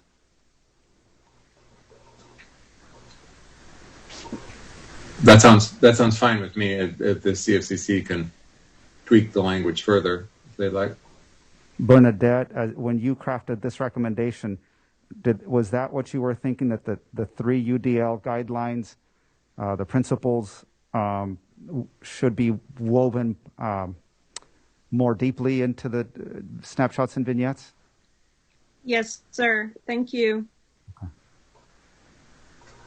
All right. Thank Rosa, you. does that Christina. help? Sorry. No, go ahead, Diane. Christina, you had your hand up, and then Cole.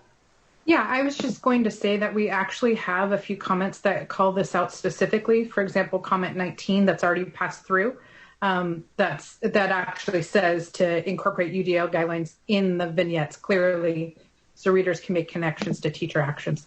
So I feel like this particular comment, other than the link, might be a little redundant to some we've already passed through. Thank you. And any other comments?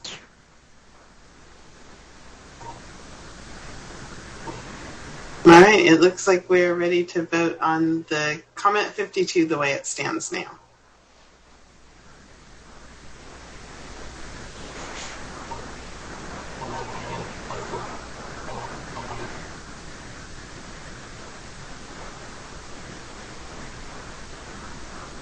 We have 8 yes, 4 no, and 6 I can live with it. We have consensus. All right, comment 53. It's Bernadette again. This is in reference to number 3. We have 5 components of teaching for equity and engagement. And number 3 is teach towards social justice.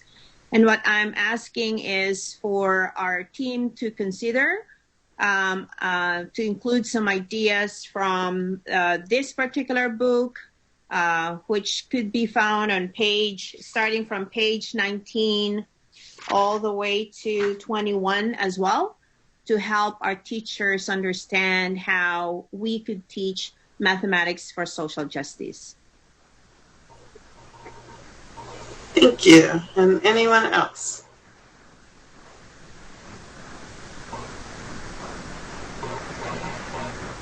All right, I see no more hands, so let's vote on that one.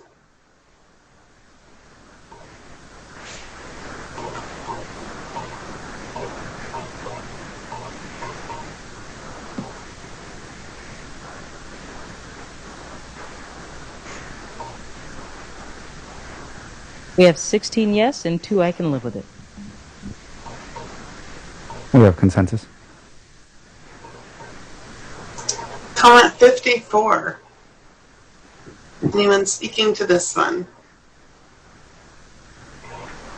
This is Bernadette. So this is for lines 575 to 577. Again, reiterating to cite Eric Gutstein's work on social justice. It was mentioned in those lines about reading and writing the world with mathematics, and that's coming from Eric Gutstein's work.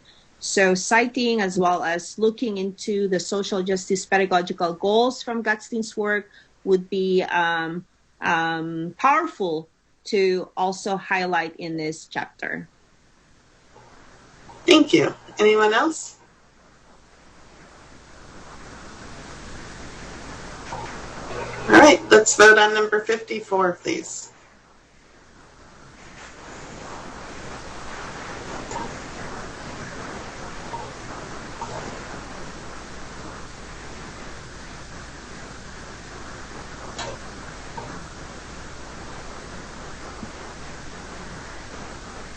We have 1 vote outstanding. Janet Hollister.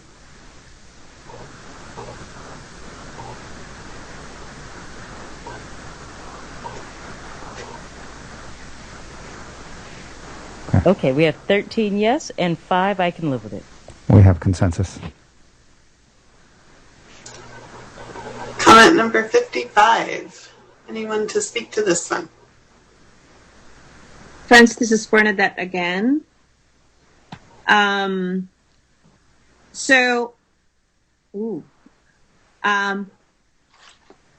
Again, component number 3, I would like to share with you this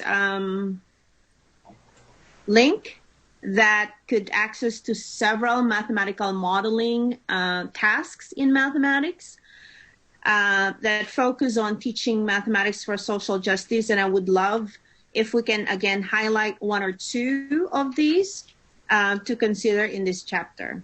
And this is from the work of Dr. Aguirre, Caricoca, some from Dr. Gutierrez, our researchers on mathematics for social justice. Thank you. Anyone else?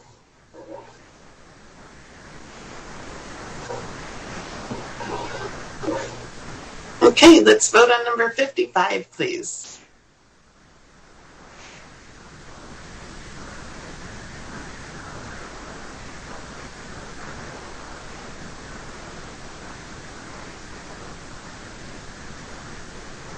Everybody voted. All right, we have 16 yes and 2 I can live with it. We have consensus. And comment 56. Is there someone who would like to speak to this one?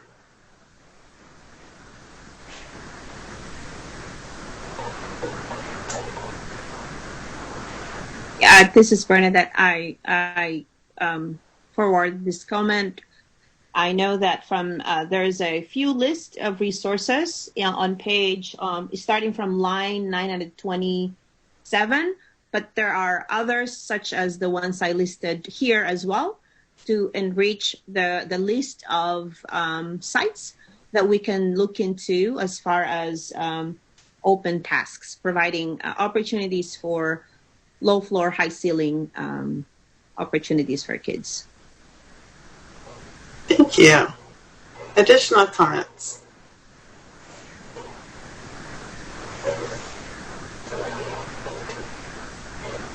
And let's vote on number 56, please.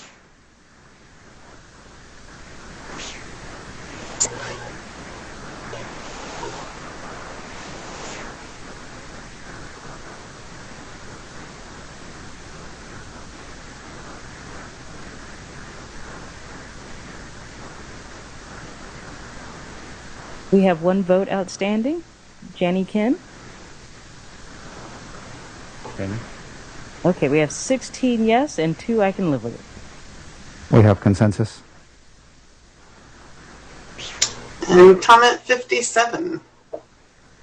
Anyone speaking to this one?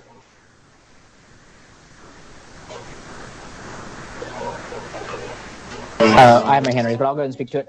We just thought that, sorry for the noise behind me right now, but we had a thought about a really great place to put in the cultural responsive, the 8 competencies. They were called out on the website we saw this morning in this chapter, but there was even a better graphic in one of the documents linked on the state website, the culturally responsive teaching a 50-state survey. There's a really nice graphic on page 12 that clearly illustrates this as a circle of kind of a lens to look through, and thought that this would be a great chapter and place to input that.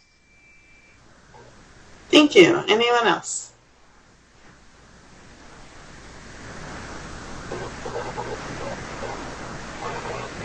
Let's vote on 57, please.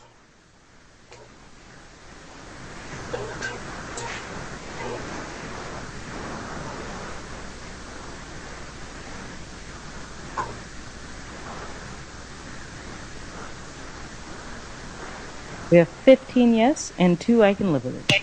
Consensus? Number 58. Is there someone who would like to speak to this one? Cole. So unless there's an objection from the group, I actually would like to remove this one because I feel like it was covered in comment 43 by the beta group. I think that we were getting at the same point and it's already gone through. All right. Is there anyone who objects to that one being removed? Okay. I see no objections, so we will strike through that one. And comment 59. Anyone who's speaking to this one? Cole. So this kind of goes in conjunction with, it says 54, but it's actually comment 57. It was 54 in our group. And in the equitableMaths.org resources, Stride 1, page 6, 8, and 9 have some really nice graphics and resources that also tie directly into the teaching practices that might be good to call out as well, kind of in conjunction with that. Thank you. Anyone else?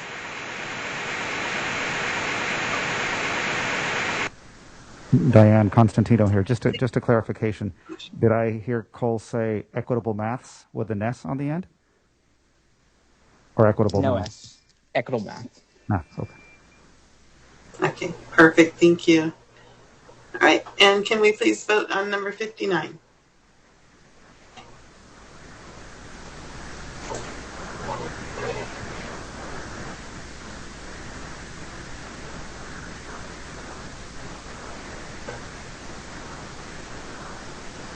We have 17 yes and 1 I can live with it.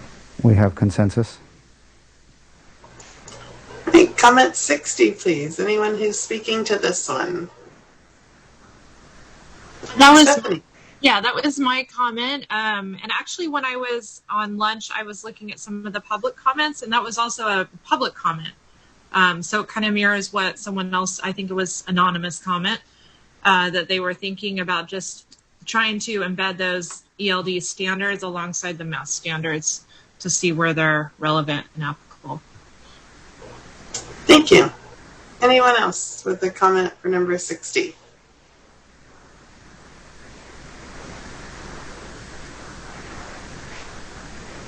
And let's vote on 60, please.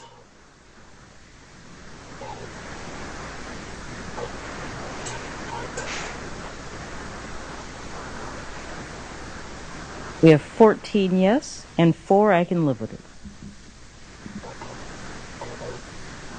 Okay, we have consensus. All right. Is there a 61? No, that is it. Yeah, so if the committee doesn't have any other items to discuss here, then we can actually conclude this session. But I'll turn it back to you, Diane. All right, and let me get my agenda back up.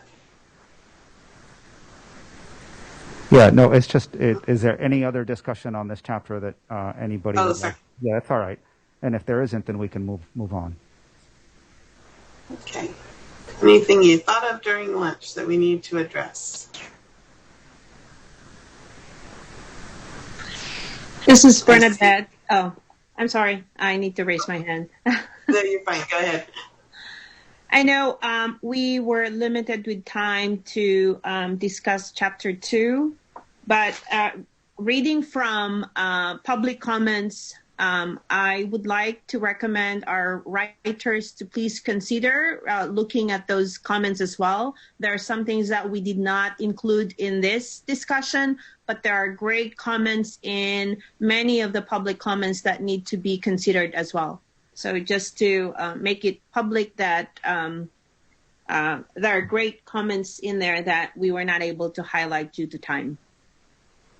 Hi, Bernadette Constantino here. Just to comment on that, I appreciate your comment and drawing attention to the comments that we received.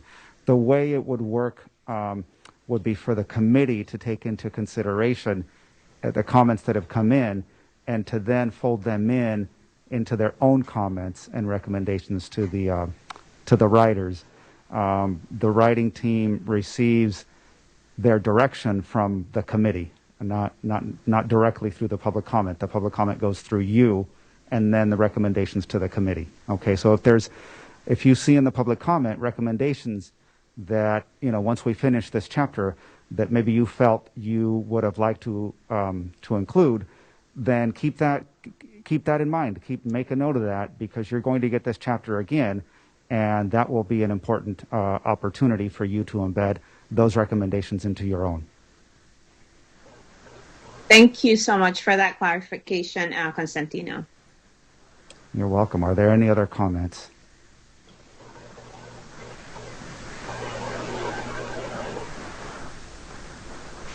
Okay. All right. Well, then we will conclude the work on Chapter 2.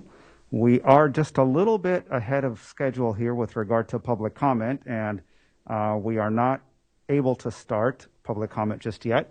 We have approximately 4 minutes, so I can begin with the instructions for public comment. We can begin to line up the calls. And just because we do have a couple minutes remaining, feel free to use this time to look through the new public comments. We have received, over the course of the last 24 to 48 hours, an additional batch of chapters. We have worked hard to get them loaded for you, for your reference, as quickly as possible. So you will notice that between this morning and noon, we uploaded, I believe, a total of 17, between 15 and 17 new comments to the box. So anyway, just drawing your attention to that, so that if you want to continue reviewing those comments, this might be a good time. And many of those comments are on Chapter 5, Data Science, which is coming up next. Okay, so now we will begin to get ready for public comment. Members of the public, you are encouraged to make your comments by calling in to the number on the screen and by pressing *6 to be added to the queue. Once you're connected, we will acknowledge our commenters in the order that they call in. You will have 2 minutes for your comment, at which time we will announce time and move on to the next person. As always, please follow the rules of decorum and respect. You may also submit your comments in writing to the Math Framework mailbox at the address shown above. Written comments will be provided to the CFCC members and made available to the public, but will not be read aloud. Before we start, we need to mention that there is a delay in the live stream. Therefore, we will allow a few seconds for that.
It is now 1:35, and so we will begin public comment.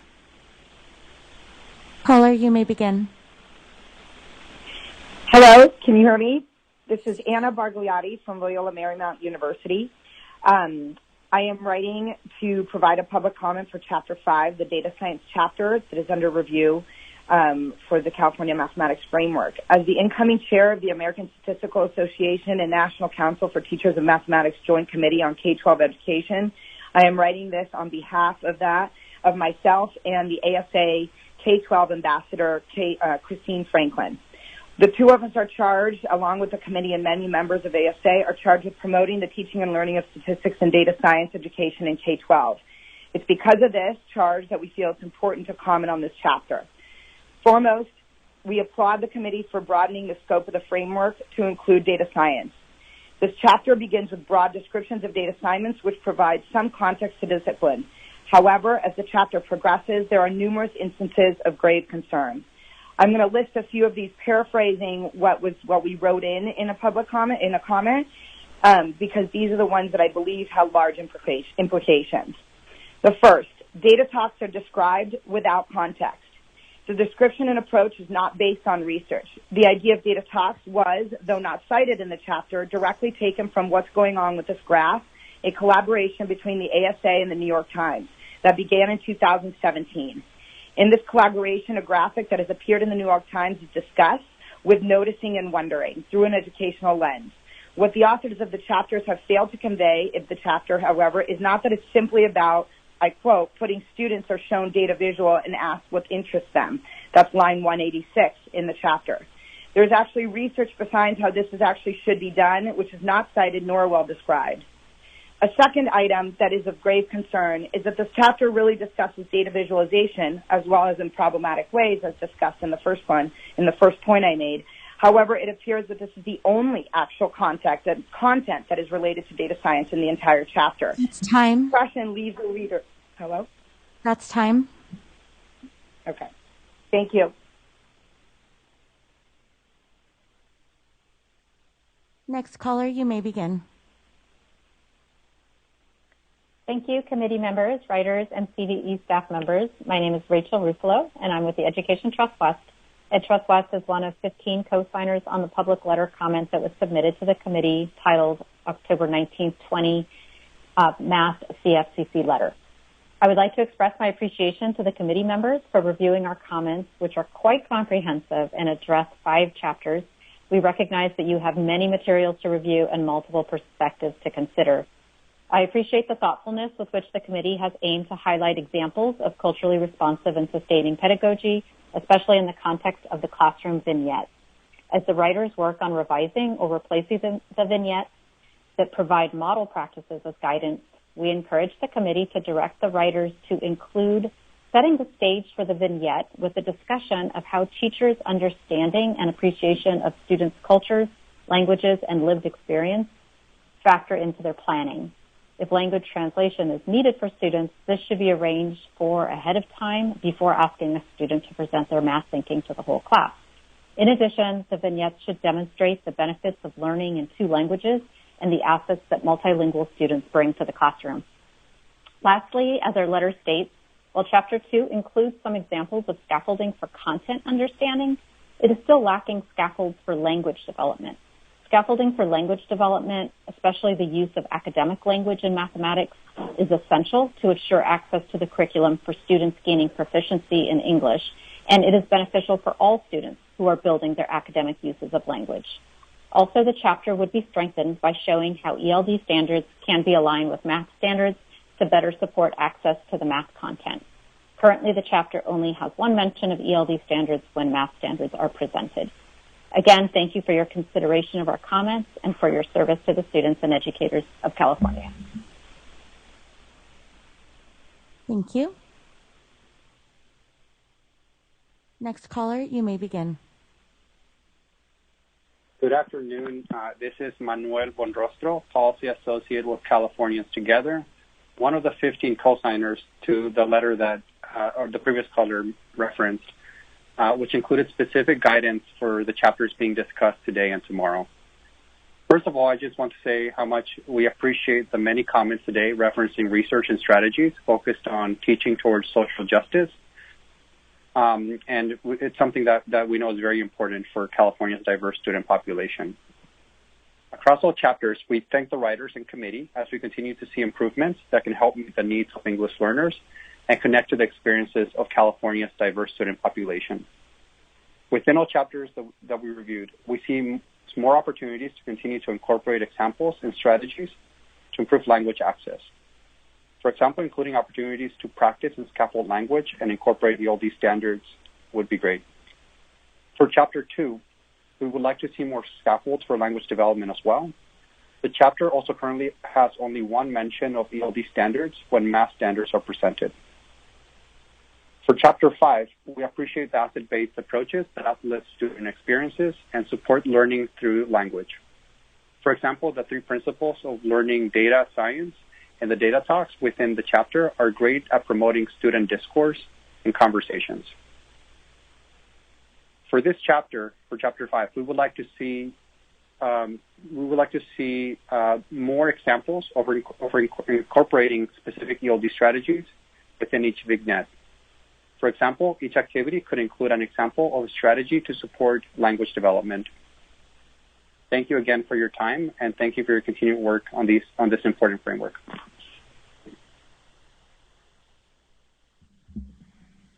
That's all the public comment we have. Okay, thank you to our members of the public who have contributed invaluably to the process of revising the mathematics framework. We are now about to go into a break, but we will come back into small groups, so I will provide the overview of the small groups before we break for just a brief break. So Chapter 5, Data Science, this is the next chapter, and again, this is a second read, and as we have mentioned before, this is the opportunity where we are requesting the committee to delve deep into how compliance with the state board approved guidelines has been addressed.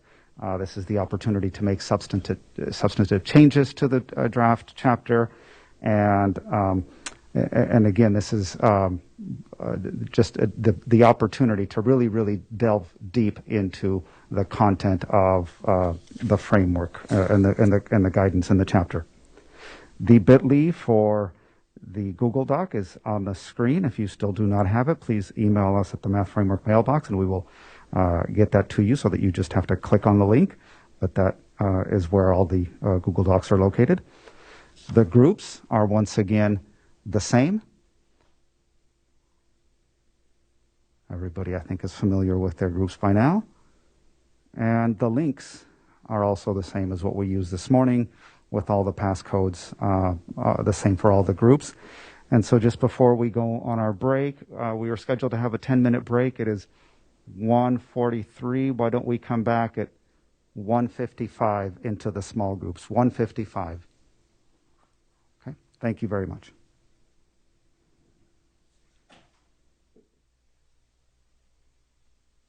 Thank you. Welcome back, everybody. We appreciate those lively and intense discussions that you just had. And based on the experiences in the small groups, we would like to make the following comments. First of all, we wish to thank the many members of the data science community for their public comments. We were able to take advantage of extra time in the small groups for the committee to do an analysis of the many comments based on the recommendations, and therefore they were able to make additional recommendations for today's consensus discussion.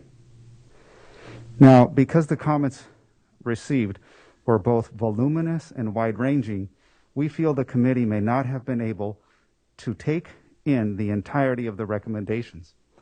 Therefore, we would like to address the members of the data science community at this time.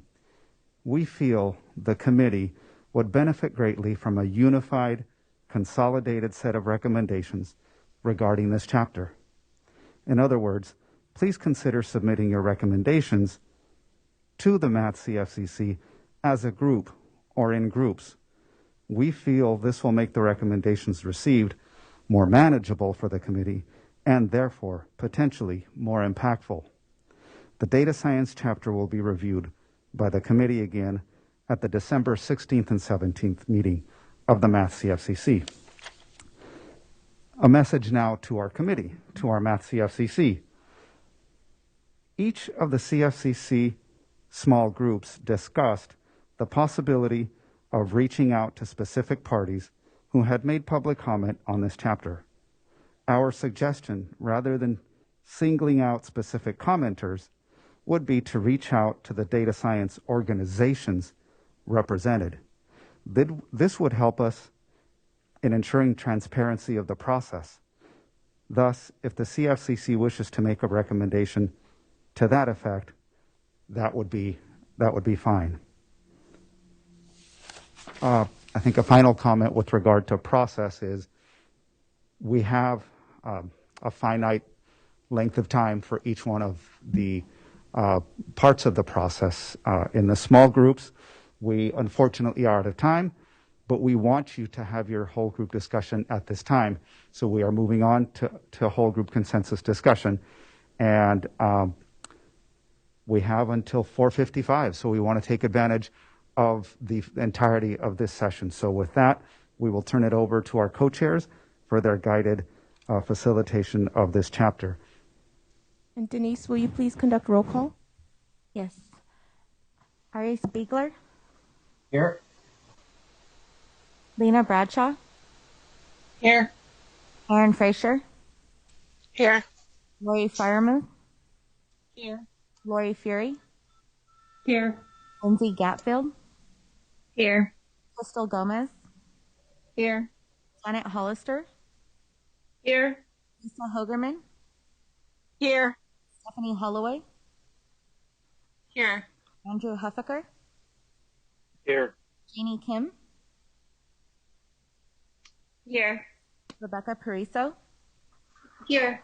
Christina Rubalcava? Here. Theodore Sagun, Here. Bernadette Salgarino, Here. Paul Sampson, Here. Rosa Sarratore, Here. Diane Wilson. Here. Thank you.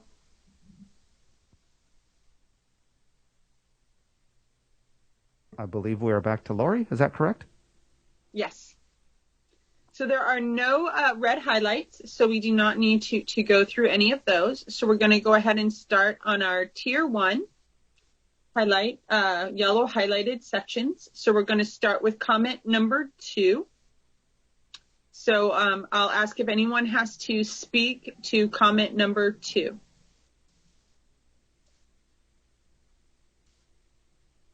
Okay, Janet? So that was my comment, and I just was unclear about when they were talking about teaching scatter plots. I know that coordinate plane graphing comes in 5th grade, and so anything prior to even 5th grade seems like it wouldn't be a match. And so I wasn't sure when or how this teaching of scatter plots was supposed to occur. Okay, thank you.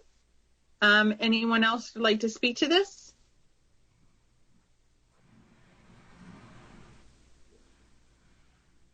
Okay, seeing no hands, remember that a yes vote means that it is forwarded to the authors. A no vote turns it red and it is not forwarded. Okay, if we could go ahead and have a vote.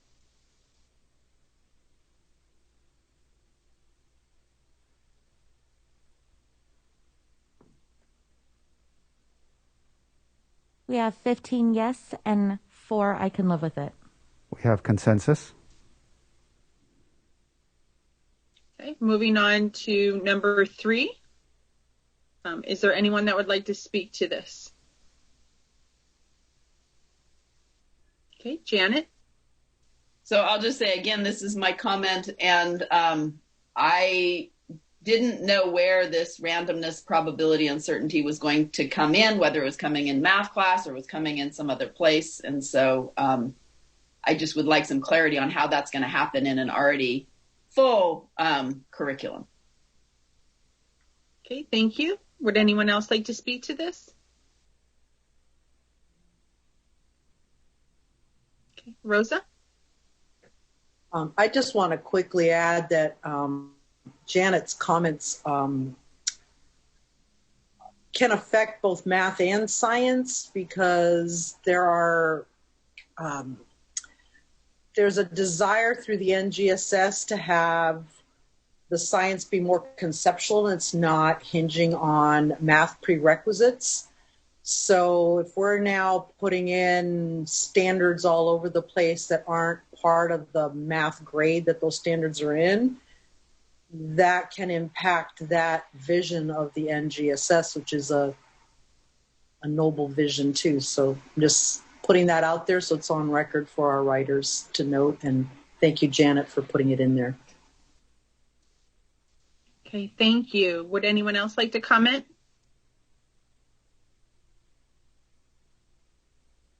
Okay, seeing no hands, could we please vote?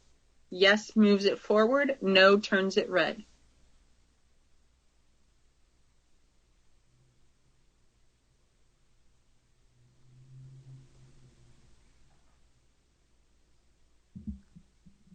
We have 12 yes, 1 no, and 6 I can live with it.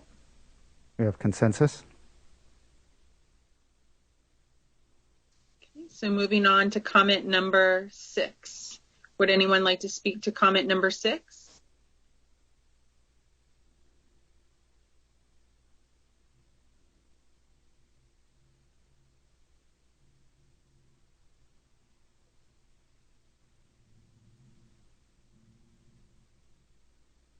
Okay, seeing no hands, yes vote moves it to the authors, a no vote strikes it as red.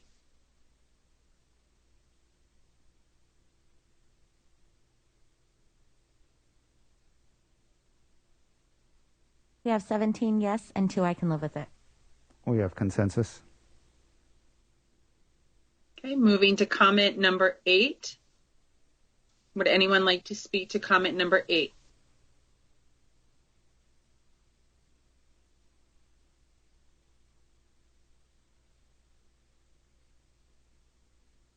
Okay, Christina? So I asked for this one to be highlighted. I just wasn't sure what specific actions we were asking to be taken with this comment.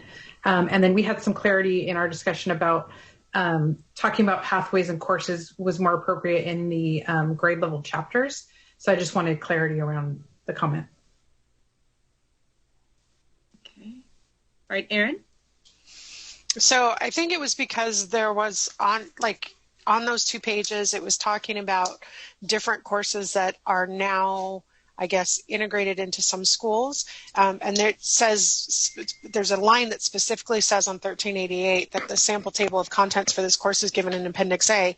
And then it goes on to talk about some other sample courses, but there's no additional information on any of those. And so my question is if that's going to be in there and we're going to give a sample course outline for one course, then it should be for all of those elements that have already been put in service that districts are using. So I just wanted to make sure that there was equity in terms of that.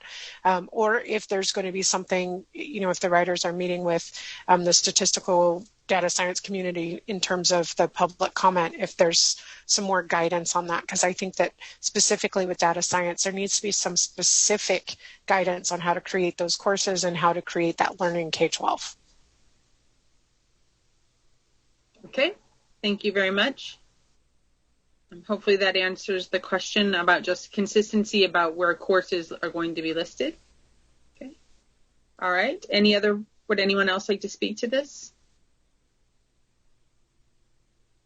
Okay, I'm seeing no hands, so if we could go ahead and vote.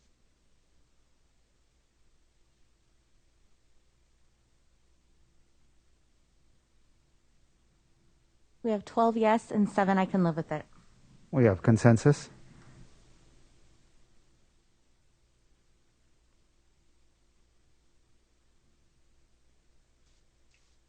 Okay, we're at, comment number 13. Would anyone like to speak to comment number 13?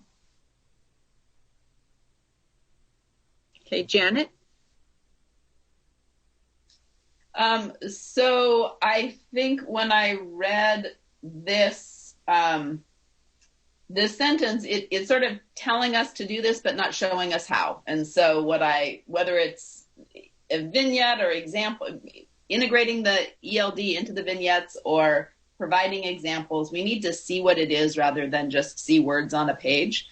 And so I was just hoping to get more of the language brought to life and what it looks like in math classes rather than just using the words.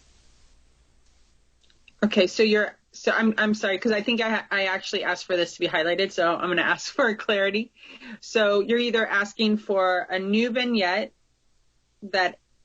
or the incorporation of ELD standards into the current I think that right. I think that it could be using the examples that exist to highlight what those words mean. Okay. Would you mind if we maybe added that to the comment? Go for it. Yeah. Like you use existing vignettes to highlight what these terms mean? Yeah. Something like that. Okay. Thank you. Because I was the one that asked for it to be highlighted because I wasn't sure exactly what you meant. Okay. Yeah. Anyone else like to speak to this?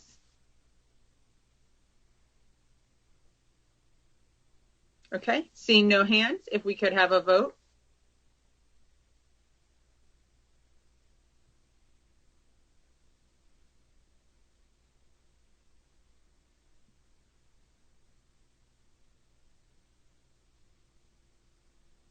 We have 13 yes and 6 I can live with it. We have consensus.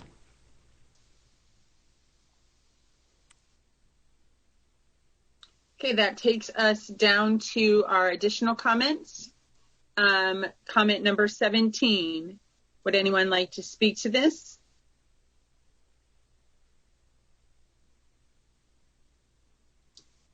Okay, seeing no hands, could we go ahead and take a vote?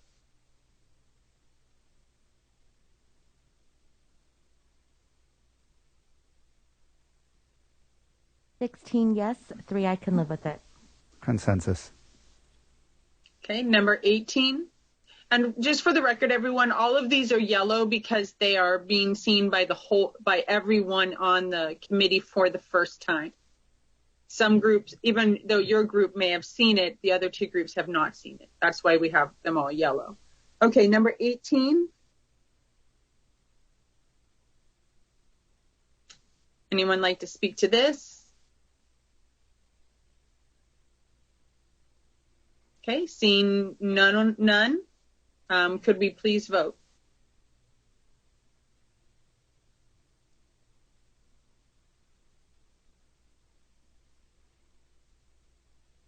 Yes, 1 I can live with it. Consensus? Okay, moving on to number 19. Anyone like to speak to this one?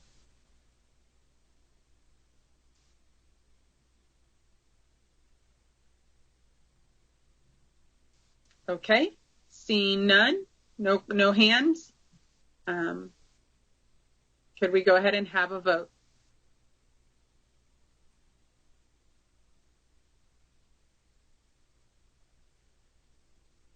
Yes, 2 I can live with it. Consensus?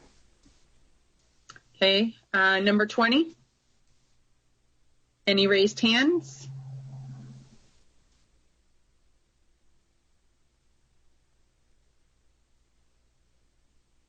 Okay, seeing none. Can we go ahead and vote?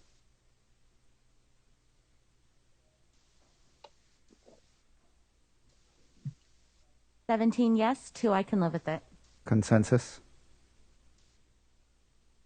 Okay. Number 21. Pardon me. Any discussion?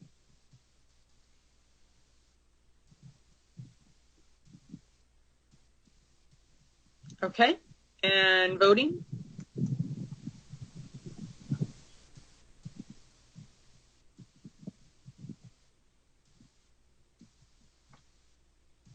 Yes, 1 I can live with it.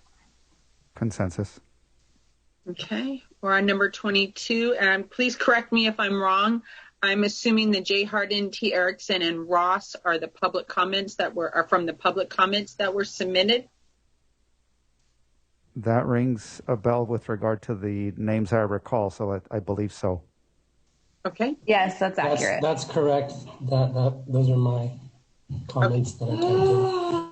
All right, thank you. Okay, so for number 22, is there any further discussion?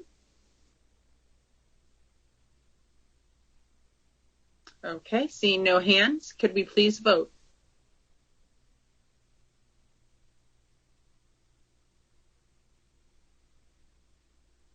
Yes, 3 I can live with it. Consensus?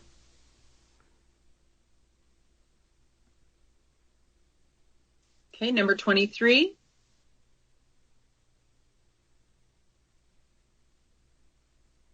Any speakers? Okay, could we go ahead and vote?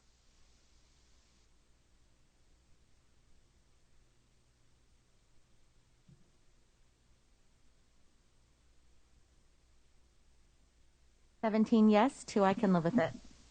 Consensus? Okay. Number 24. Anybody like to speak?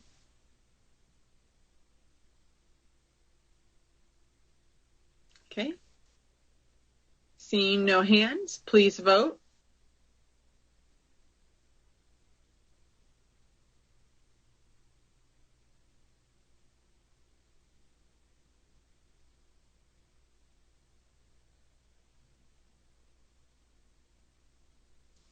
We're waiting for one vote. Stephanie? 15 yes, 4 I can live with it. You have consensus? Okay. Number 25.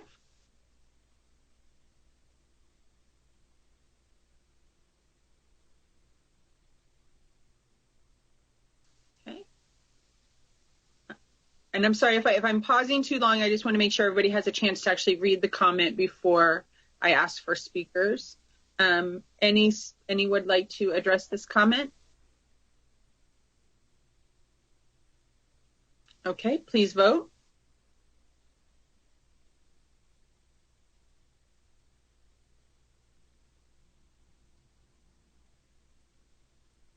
Yes, 1 I can live with it. Consensus. Okay, number 26.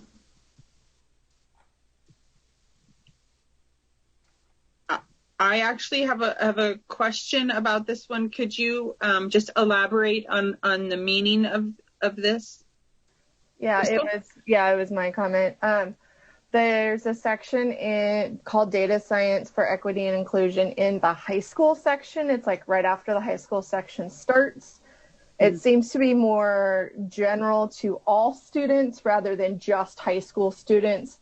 And it had a lot of good ideas within that I felt could be brought up earlier in the chapter at writer's discretion, so that other teachers will see it as well. Okay, so just to be more specific on the comment, so you're asking for this section to maybe be moved to earlier in the chapter at writer's discretion so that it addresses all grade levels. Is that correct? Correct. Okay. I don't know if maybe we could add that. Thank you for your clarification, Crystal. I appreciate it.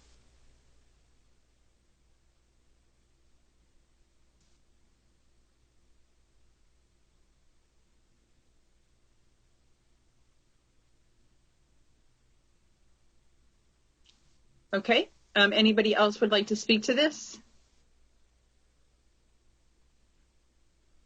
Okay, we could go ahead and then vote on this comment.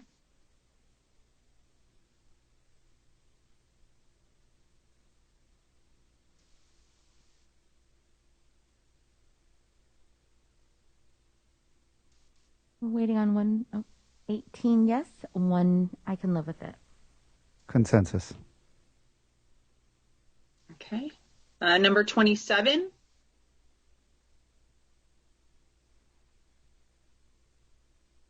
Would anyone like to speak to this?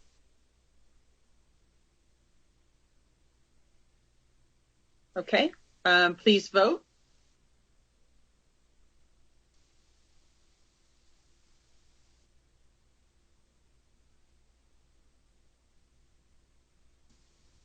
Yes, 3 I can live with it. Consensus. Okay. So now we're moving on to beta groups additional comments, starting with number 28. Christina, would you like to speak? Yeah, so this was mine, and actually there should only be 3 bullet points, but the first bullet point and the last bullet point have been taken care of by comments 22 and 23. So I would just move to withdraw those. For the middle one, we talked about technology, but I'd like to see the intersection of statistics and computer science. So maybe pulling in some of those computer science standards when appropriate. Okay. So we're going to, does anyone object to striking through the first bullet and the third bullet? Okay. I thought if the author said to strike it, we don't need to vote on what the person. Christina said she strikes it. She strikes it. Well, yes. Usually in the past, though, there's been people that maybe actually wanted to keep the comment, so that's why I asked that. Okay. Okay. Discussion of intersection and computer science, and then Christina, you actually elaborated on there. Would you like to add to that second bullet inclusion of computer science standards when appropriate? Yeah, that would be great. Okay. So if we get under and computer science and then parentheses, including standards where appropriate.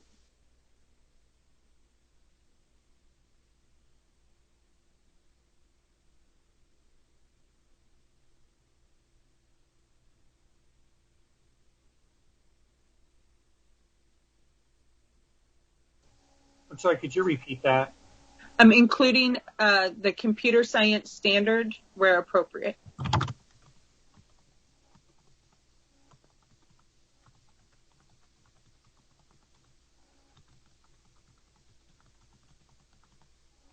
Anyone else like to speak to this comment? Okay, then if we could please vote.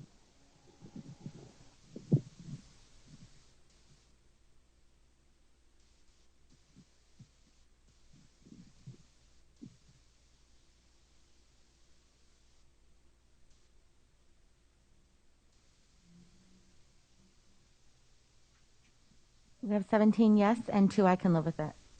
We have consensus.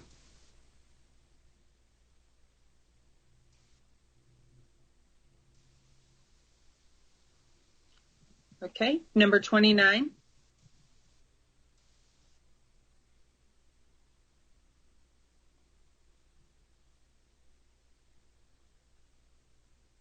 Speakers.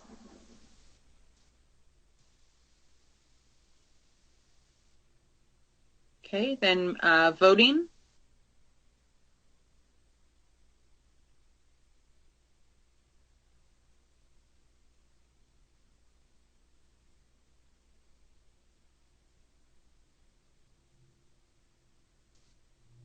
$15 yes, 1 no, and 3 I can live with it. Consensus. Okay. Number 30.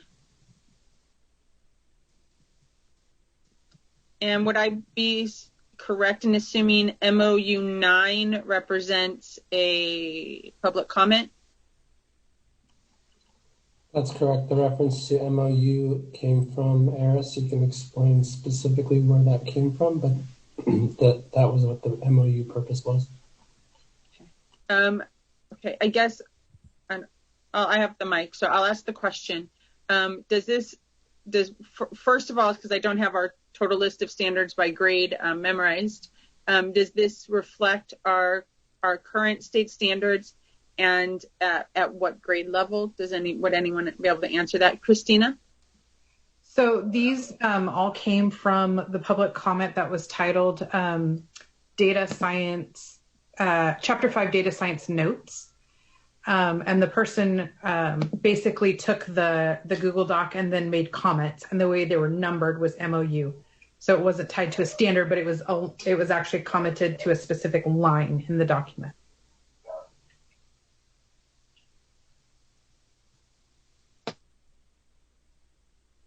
Would you like me to project the letter?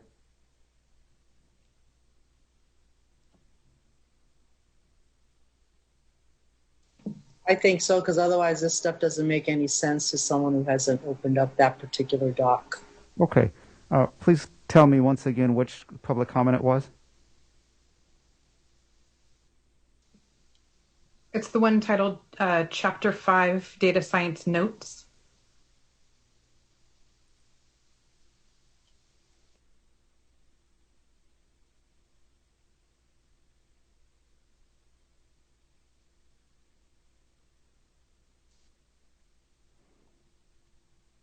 And tell me which section to go to. I think if you just scroll down, the numbers are on the side. You'll see pink comments with a number. Oh, It's line 160. thank you. That's where I wanted to go. Okay, there it is.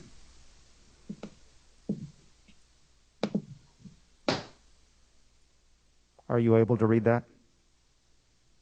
Mm-hmm.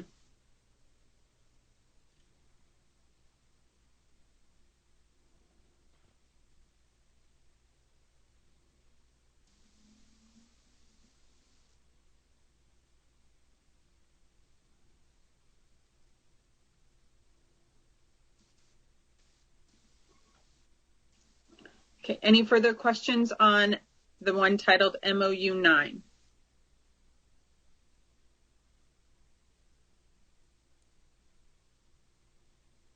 Okay, and then we can go ahead and vote.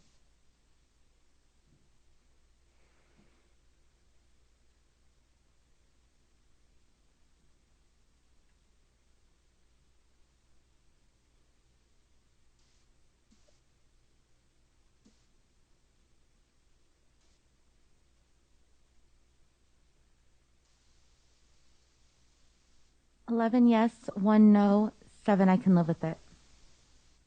We have consensus.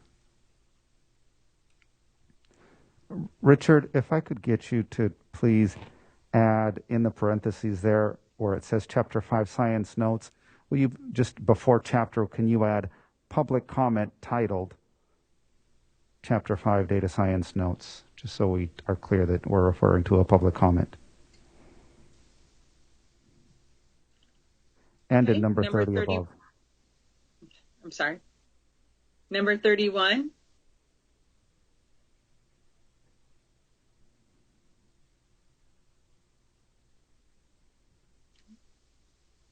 Thank you. All right. Any speakers?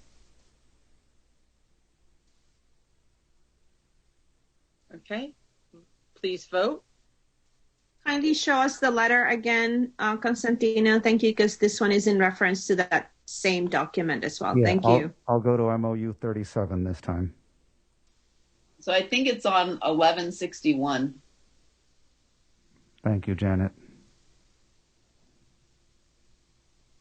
It's way down there, sorry.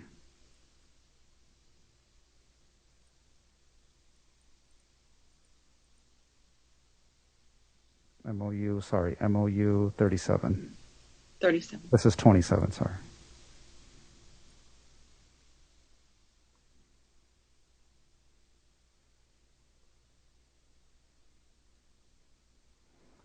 And here we are.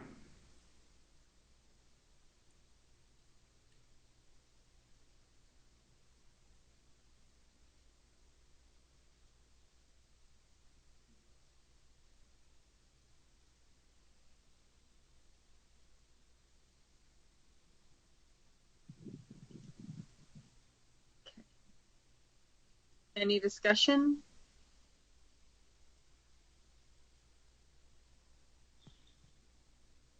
Okay, if we could please have a vote then.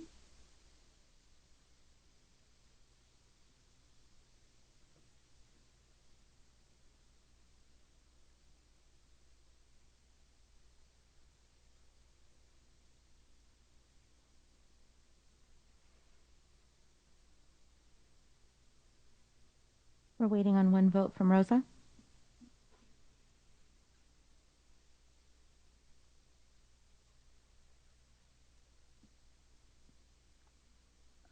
Looks like she might be frozen. We have 10 yes and 8 I can live with it. We have consensus.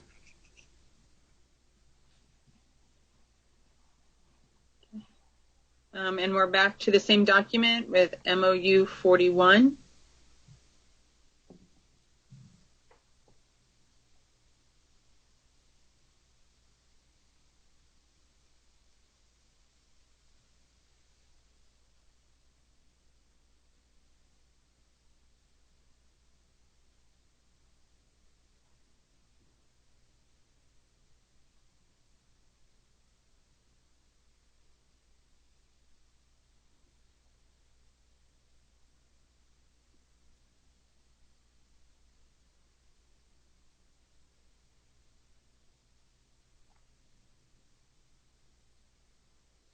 Would anyone like to speak to this?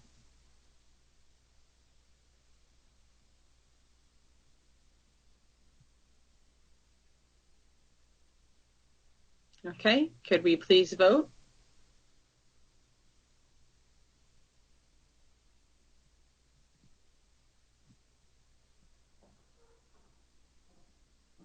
$13 yes, 2 no, and 4 I can live with it.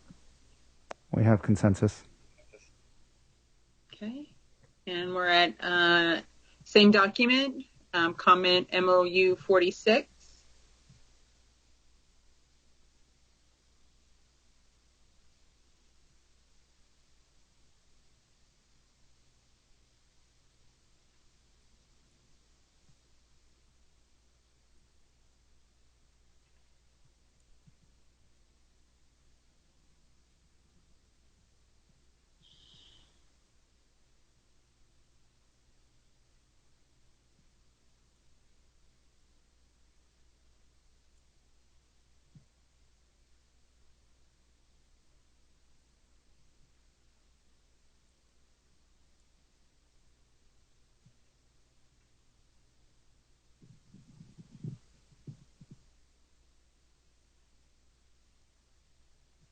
Okay, could we go ahead and vote on that line? It's comment number 33.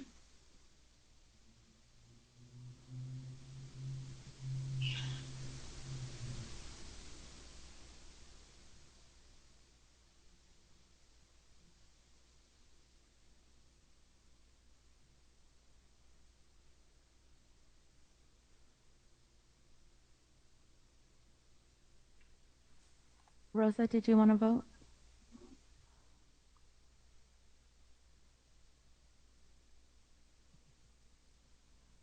There's 9 yes and 10 I can live with it. We have consensus.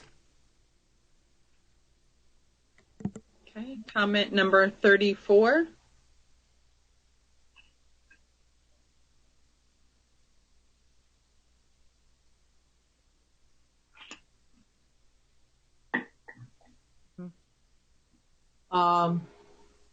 I think both 34 and 35 are similar to some of the ones we've already said yes to.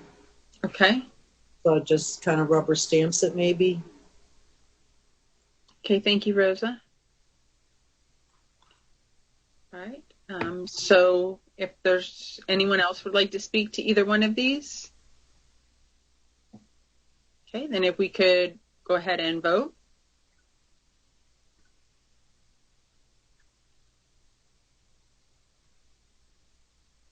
$17 yes, 2 I can live with it. Consensus.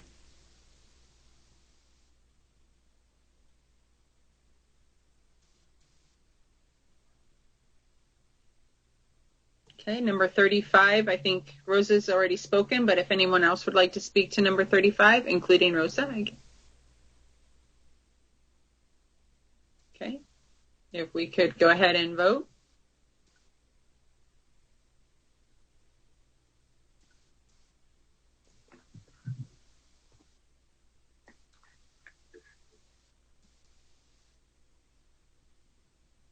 Lisa, did you want to vote? Thank you. 16 yes, 3 I can live with it. Consensus. Okay, comment number 36.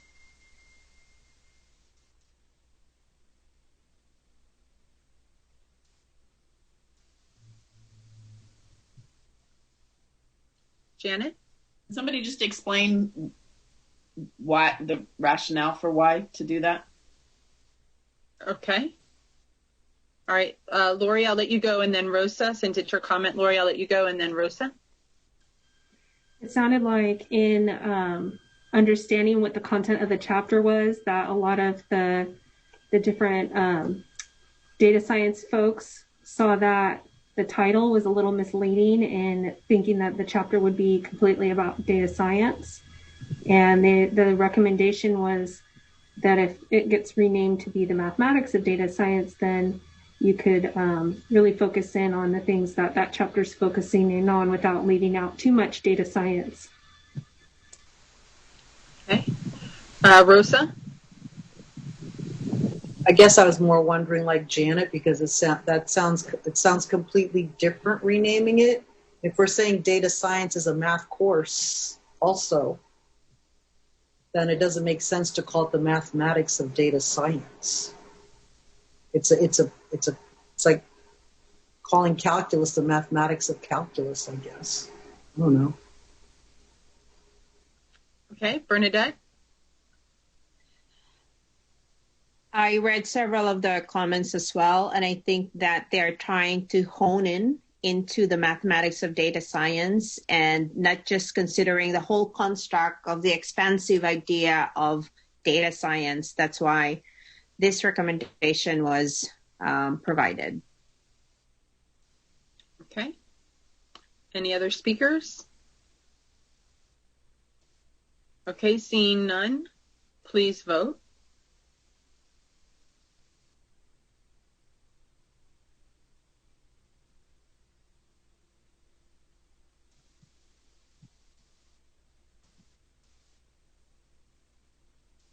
Four yes, 6 no, and 9 I can live with it.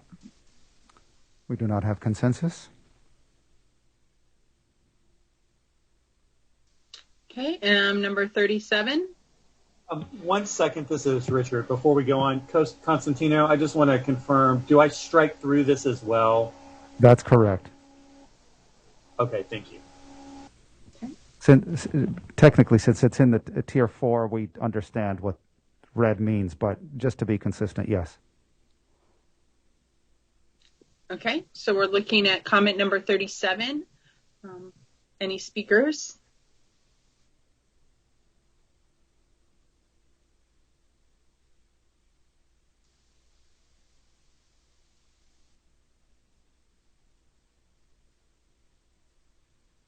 Okay. Vote.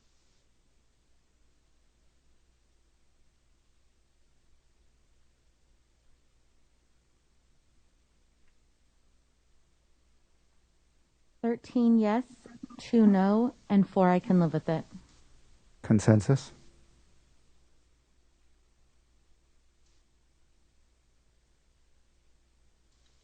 Okay. Number 38.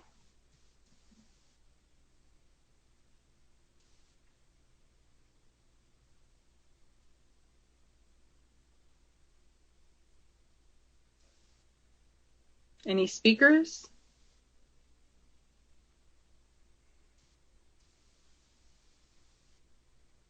Okay. If we could please vote.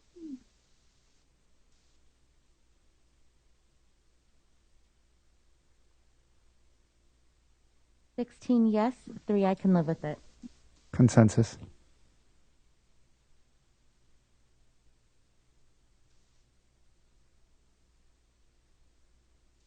Number 39.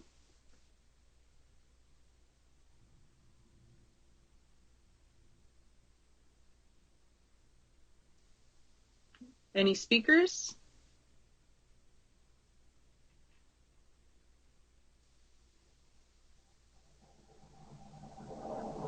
I'm just pausing. I can see a few of you are looking, so I'm just pausing to allow you a moment to look.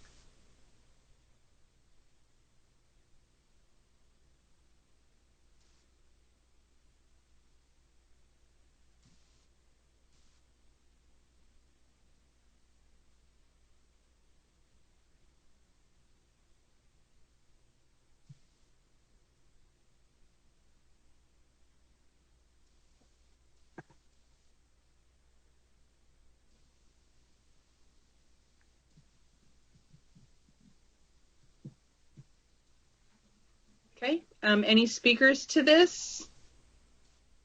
If you want more time, you can just raise your hand and then I'll say more time and I'll understand.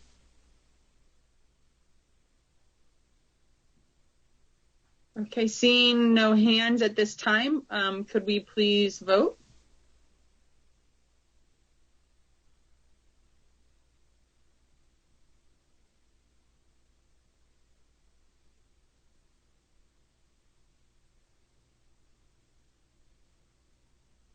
Yes, 3 no, and 2 I can live with it.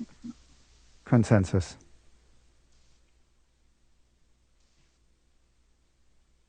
Okay. Comment number 40.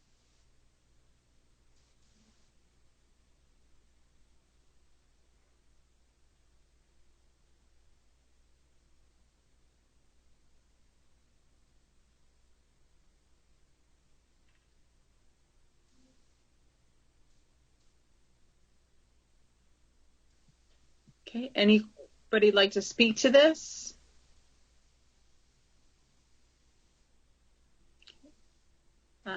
If we could have a vote then.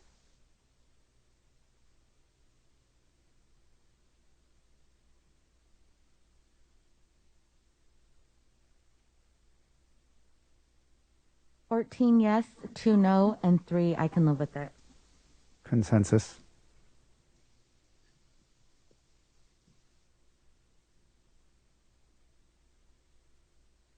Okay, number 41.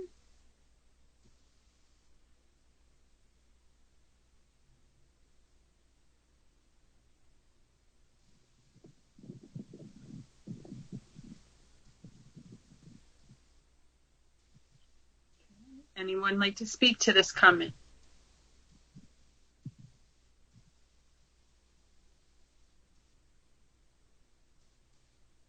Okay, seeing no speakers, if we could go ahead and vote.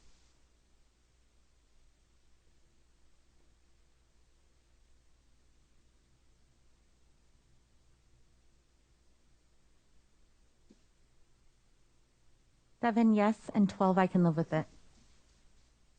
We have consensus. Okay. Okay, for the next one, suggestions for the data science chapter is the heading on the public comment. That is the title of the public comment. And then I don't know if we want to label, well, I'm thinking I'll take each of these comments as separately. So I don't know if we can do like 42A and 42B. Sure. Okay, just so that they're segregated. Okay, so we're taking a look at 42A.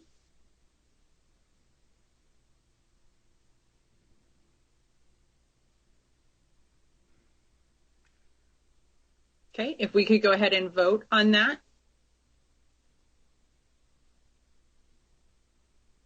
If you have a comment, please raise your hand. I'm sorry, I feel like I rushed that.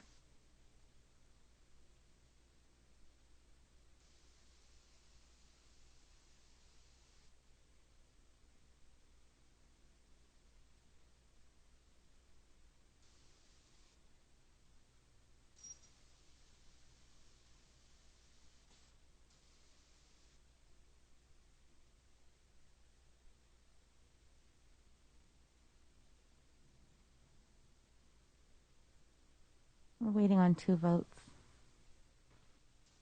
Thank you.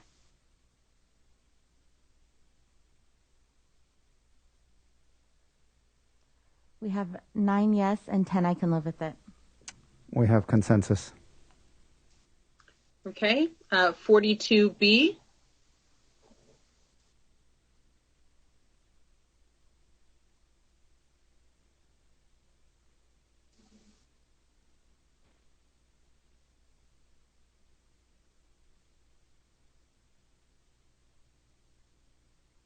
Okay, any speakers?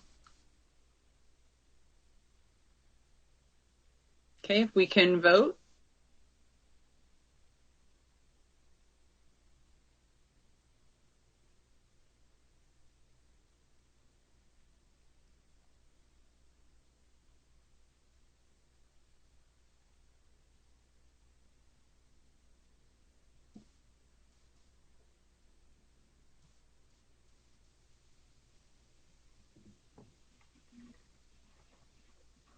We're waiting on 1 vote. 11 yes and 8 I can live with it. Consensus.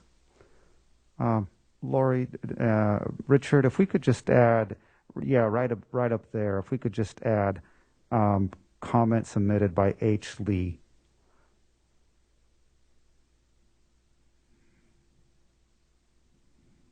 Thank you.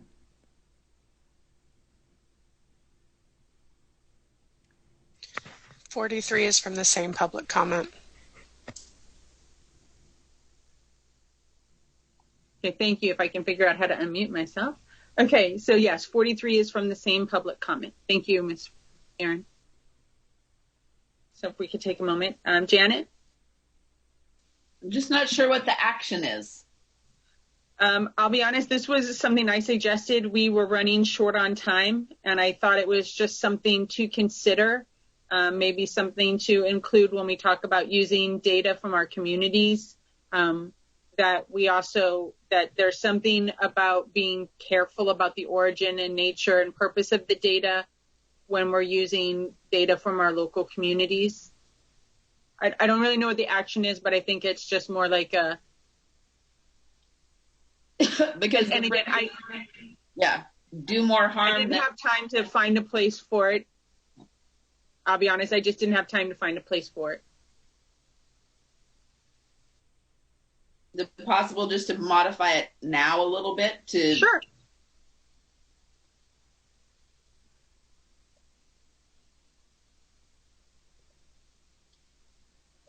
I'll be honest, I just haven't been able to find a place for it. If Christina? It seems to me like the intent is just maybe some direction to teachers that if you're trying to choose culturally relevant and local data, that you're paying careful attention to the origin, nature, and purpose of the data. So just, a note about when you're choosing data sets, know why you're choosing them and be careful what they might imply. Thank you, exactly. And I could just say leave it to the writer's discretion because, like I said, I just haven't had time to go back all the way through chapter 5 to find the appropriate place for this. Janet? So in some regard, you're asking the writers to provide guidance and to teachers about attending to blah, blah, blah. So that's right. the action. Yeah.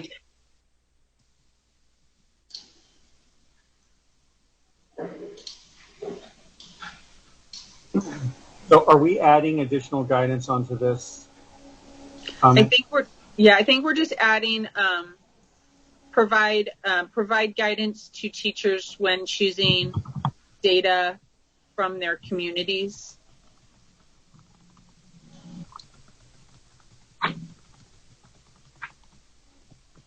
And I'm fine letting them fit that wherever they start talking. Like I said, we were kind of rushed. There was a lot of public comment. I didn't have time to go back and find a good place for it.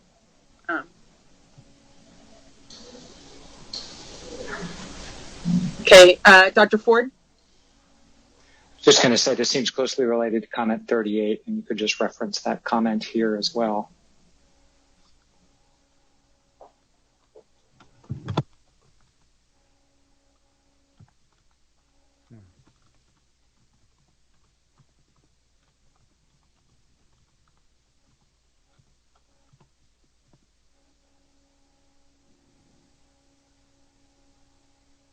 Perfect. Okay.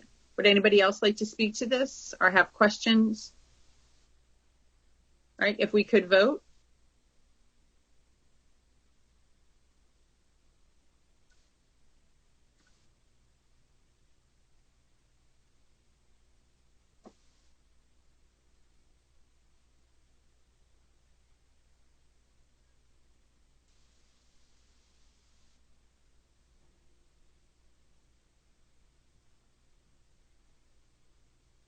We're waiting on one vote. 19 yes. Consensus? Comment number 44.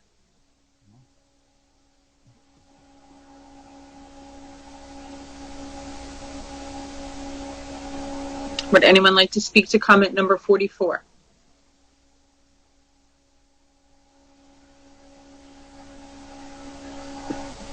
Okay, seeing no hands, if we could go ahead and vote.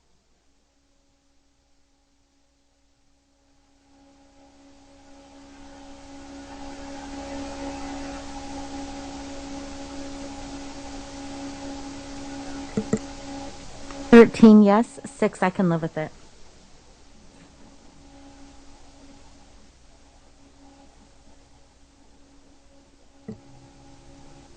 Consensus was reached. Okay, consensus was reached. Well, that concludes the comments submitted in the small groups. Now, it is 4:27, I believe, 4:26, 4:27. You have time to discuss this chapter further if you wish. Lori, if you could guide that discussion, there may be additional recommendations that the committee members would like to make. Okay, first I'm going to go ahead and let Dr. Ford speak. And Ben will work fine. Either okay, way. Ben. Thanks. So I just want to be clear about how we interpret and take action on comment 29, which is for the call to consult experts in light of the comment that staff made at the beginning of this session. So as I'm understanding it, that comment instructs us to consult with organizations like the American Statistical Organization, who are kind of the main body of statisticians and data science experts. Is that an appropriate interpretation of that comment? Yes, it is, Dr. Ford. Okay, thanks. Lindsay? I just wanted to add to what Dr. Ford was saying. So I love that they're going to reach out to certain organizations. In our group, we struggled, some of us, I shouldn't speak for everyone, but some of us, like I live and breathe elementary math. And so some of the stuff that they're saying, data science and like the comment that was like, this is absolutely false, I have no idea about that. And so I think that that's why it's important for like this specific chapter so that you guys know, that, and then the experts know that. And so really bringing that together, because I cannot speak to that as well as, a K-5 chapter or something like that. Good comment. Okay. We'll go with Erin and then Bernadette. So as we're reading this, California has the opportunity here to bring data science to the forefront, and it's something that hasn't been done anywhere else. And so there's going to be, I think, a lot of states that are going to be following this. But I think that this chapter is probably one of the most important ones for me in terms of making sure that the guidance is specifically there for how to implement this and how to do this without adding additional things onto the teachers' plates that's already there. And I think that's going to be the biggest concern that we're going to hear coming from educators when this goes through. But the other part of it is, so, I know that there's all these experts that are weighing in, but again, it's not K-12 data science as a study, it's mathematics with data science. And I think that's something that we have to keep in mind as we're doing this. But it does need to have specific guidance, because right now, the whole idea of the data science and bringing it in as a focus for the state of California is very nebulous. And for educators need specifics. And so do the curriculums that are going to be provided by publishers for us to incorporate this.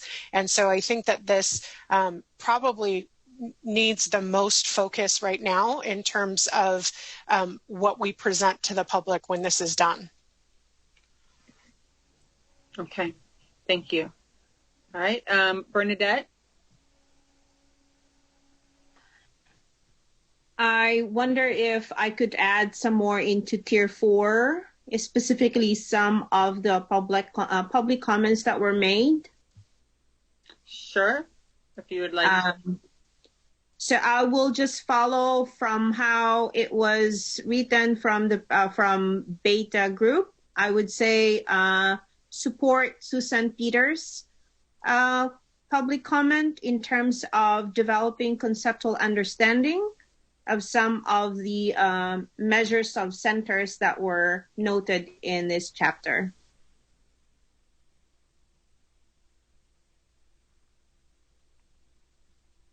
Could you repeat that again after in terms of? In terms of developing conceptual understanding of measures of center.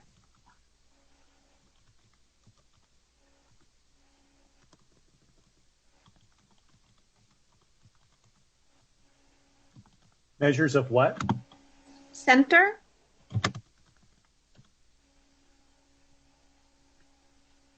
Okay, so let's do this.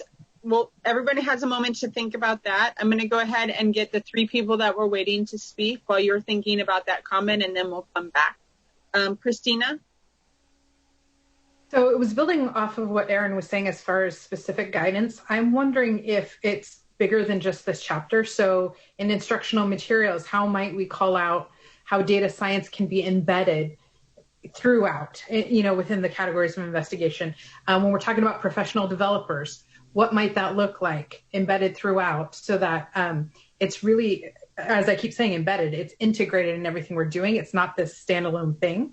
I know we're not changing any standards, so how can we utilize the standards we have and do it in a way that it's cohesive, and you can see that coherence through the grade spans.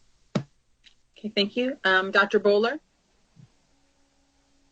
Thank you. I thought it might be helpful for the group members just to raise something that happened this past week. I'm not sure if everybody's aware of it, and perhaps it's something that we should reference in this chapter, which is that the UC system and the Cal State colleges this past week emailed 20,000 high schools across California to inform them that data science can now be a third-level course for students and to get the C credit from the UC system. So that effectively means they were okaying data science as an alternative to Algebra 2. And so part of this data science chapter is really about new high school course that could be that course that becomes a third or fourth level course for students. And other parts of the chapter are more about how can we bring data science into K-8.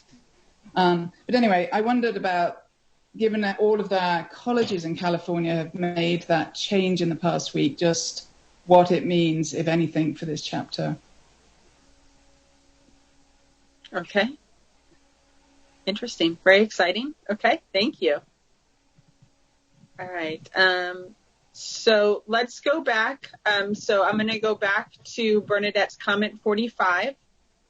I had my hand up, but I didn't know if you were. Oh, I'm sorry. I see him, but I'm kind of like going like who had it up before she made the comment and who after Janet. So I will get to you. You're next. Okay. So let's just, if we need to vote on this, assume this comment is yellow. Okay. So, and then after we vote this vote, then we'll go to Janet and then Rosa. Okay. Any comments on this comment?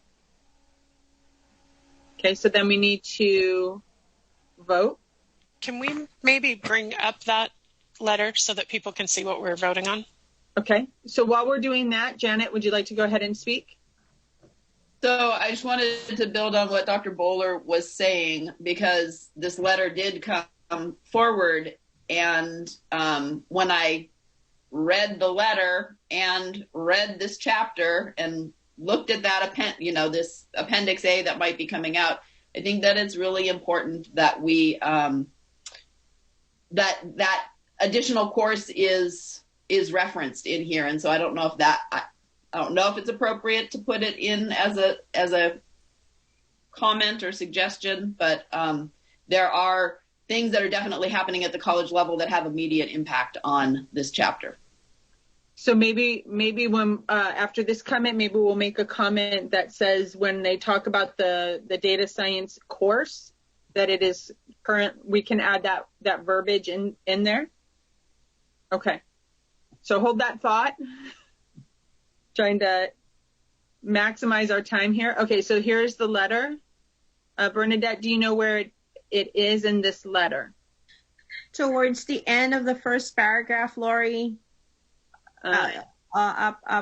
Okay. So something about engaging students with the investigative process and developing students' conceptual understanding of key concepts. And in this case, they've mentioned about the mean and the median that was part of the examples within the chapter. That part is the last paragraph on page 1. Thank you. So if we could scroll down to the last paragraph on page 1. So right there it says example beginning on line 646.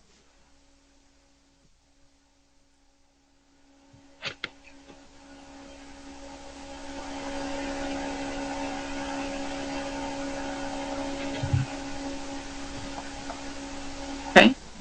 Rosa, I see your hand, so I will, after we do Janet's comment, then I'll come to you.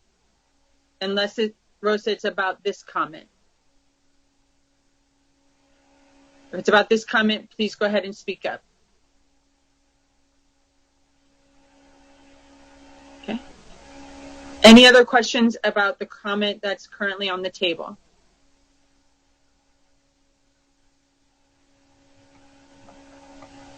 Okay, so let's go ahead. If we could go back to the comment, and maybe we need to add in there line, I believe it was 676.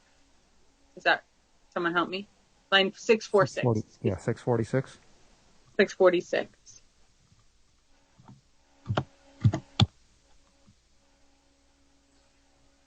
Okay, Erin, you have a comment on this? Yeah, when Bernadette first had showed us the spot at the end of the first paragraph, it was more global to develop students' conceptual understanding of key concepts throughout data science, and then there was that example later on specifically toward the measures of center. So I don't know if we want to expand this, Bernadette. I would love to expand that, Erin. Thank you. Aaron, can you say that again? Comment in terms of developing conceptual understanding of key concepts within data science. And then I would say, e.g., measures of center example.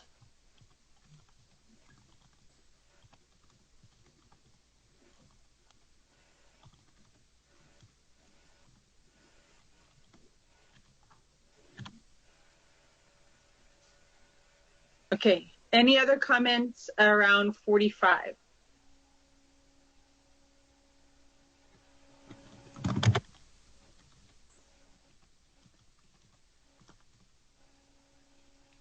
Okay, can we go ahead and vote on comment 45?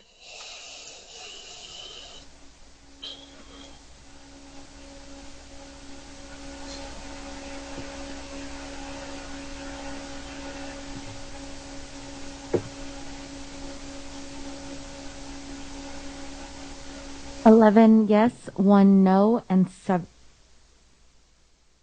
8. I can live with it.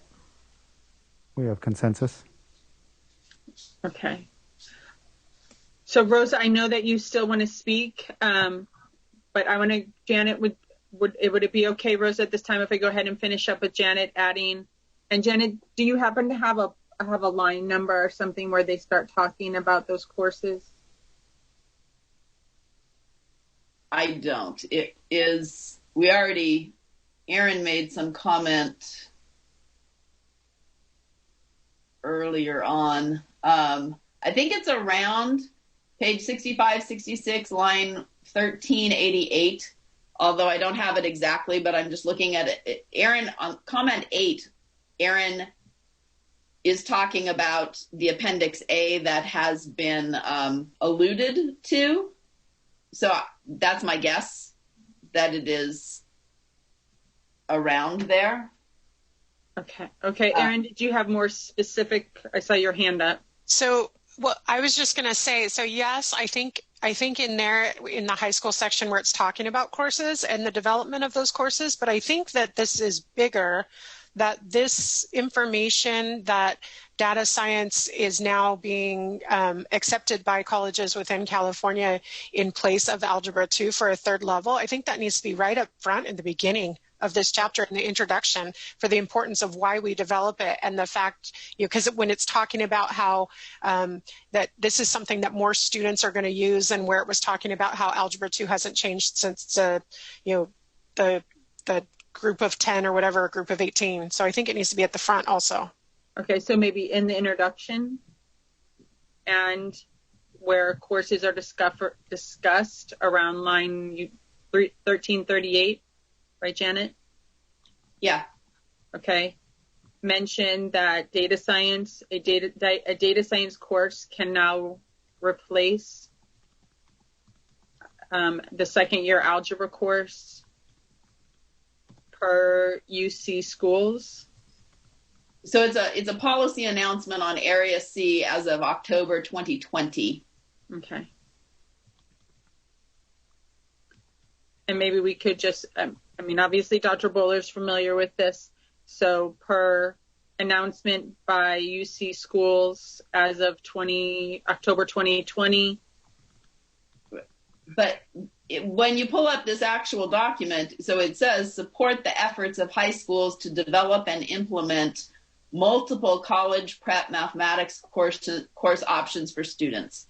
And so it's beyond, encourage the submission of broader range of advanced honors courses, statistics, introduction to data science for Area C approval. So I think that in this, it should be not just an acknowledgement that data science can replace second year algebra, but it is how can this framework provide support in the development and implementation of a data science course. Okay. All right. And then maybe period, and then how can this framework support the development of the data science / statistics too as well, but as a data science course. Right, and so this announcement has implications for the high school chapter of the pathway thing that we looked at before. So okay.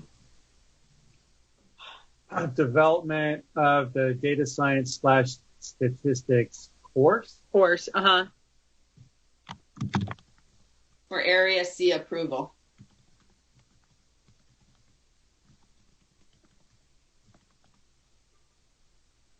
Okay. Diana, is this a comment around this or number 46? Yes, it is. Okay. In the first line there, I think it would be important to say that it's a C-approved data science course and that it has to be designated as advanced mathematics. Okay.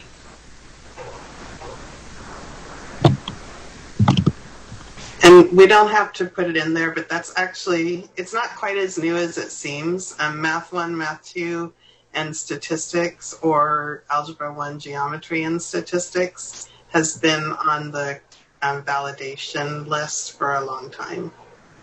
Oh, okay. Okay. Does this so I think capture what we're talking about right now? I'm sorry, I didn't hear that. Does that capture what you're referencing? Let's see. Except it also, not only does it have to be C approved, it has to be designated as an advanced math course. So and designated, yeah. Yeah.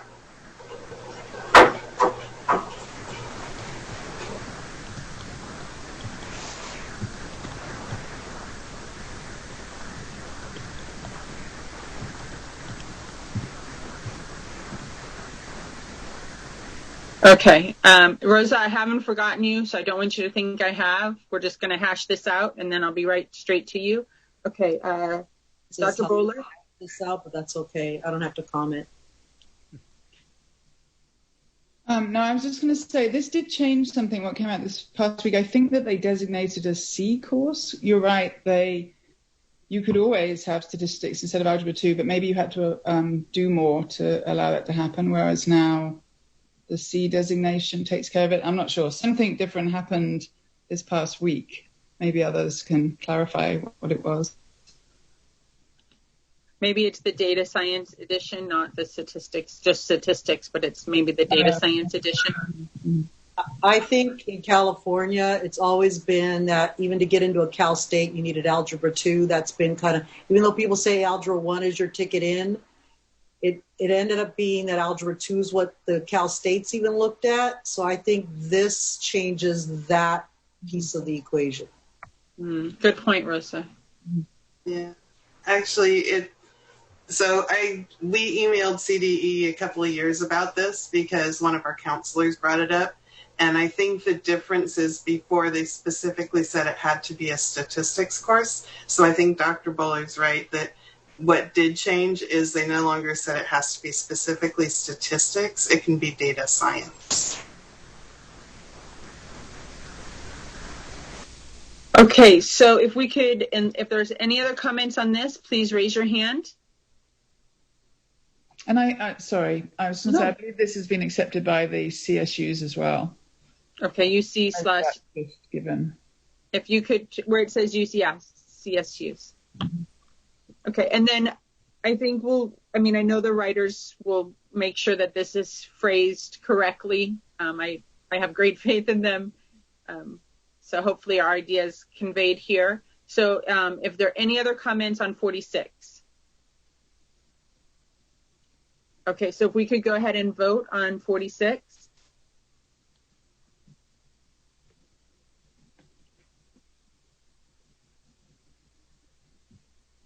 Yes. Consensus. Okay, thank you. And then Rosa, you were the next person to have their hand up. I was just going to chime in when Dr. Bowler made the distinction between talking about a data science course. I think Aaron and Janet did too. I think maybe part of the muddling of this chapter is that there's the there's the need, there's the desire to have data science be embedded early on, not just in a standalone course, that it is an important mathematical concepts, ideas for early kids. And maybe that's what got kind of lost in the chapter because in my head, I got a data science course in this that I knew about versus what do you have along the way that you can embed. And maybe if that becomes a little clearer, we wouldn't have maybe had as many comments. So I'm not sure if those comments were geared towards the course itself. Okay. Bernadette? I wonder if we could include for in comment 47 to say weave data science throughout the chapters where it fits.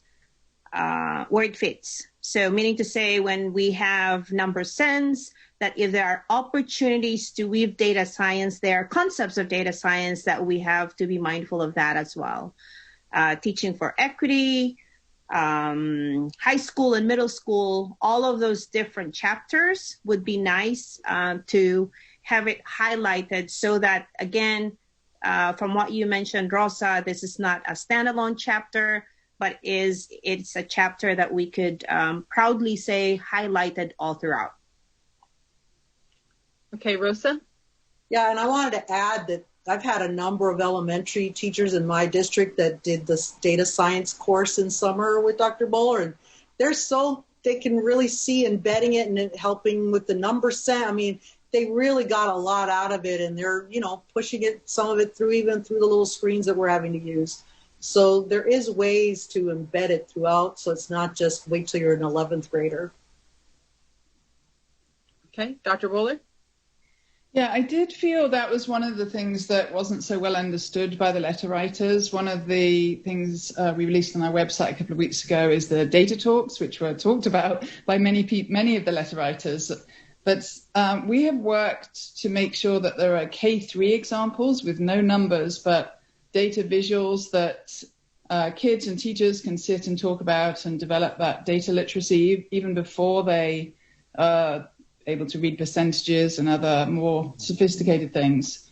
And I did notice some of the comments were saying, oh, you can't have just a visual, and a visual without the deep statistical investigation isn't helpful. But I don't think they're K3 experts, which I think there's different, that I think those data visualizations are really helpful for the elementary teachers and kids. And we've been getting great feedback from elementary teachers saying that they've been having fantastic lessons with the visual data talks. Thank you. Erin? Well, so I think also along with 47 that Bernadette just brought up, that within the professional development, because this is such a new field and a field that is feared by educators, I would say, there really needs to be a lot of professional development and specific statements for supporting professional development to weave data science throughout mathematics in K-12.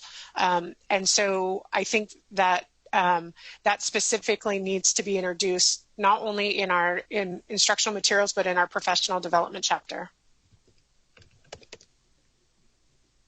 Thank you. All right. Any other comments for the good? Any other? Oh, so I'm sorry. I'm forgetting. Comment 47 is officially yellow until we vote. Can we add instructional materials in there also? Mm-hmm.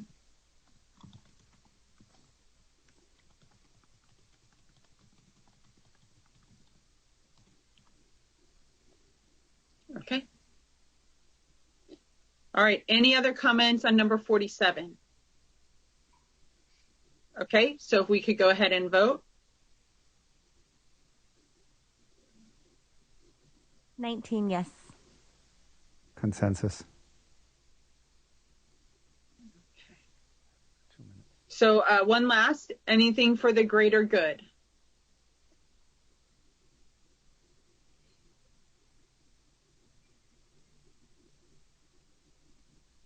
All right. So Constantino, I'll turn it back over to you. Okay, thank you, Lori, and thank you, committee. Great work. Thank you so much for all of that. I will now turn it over to Director Coates for some closing words.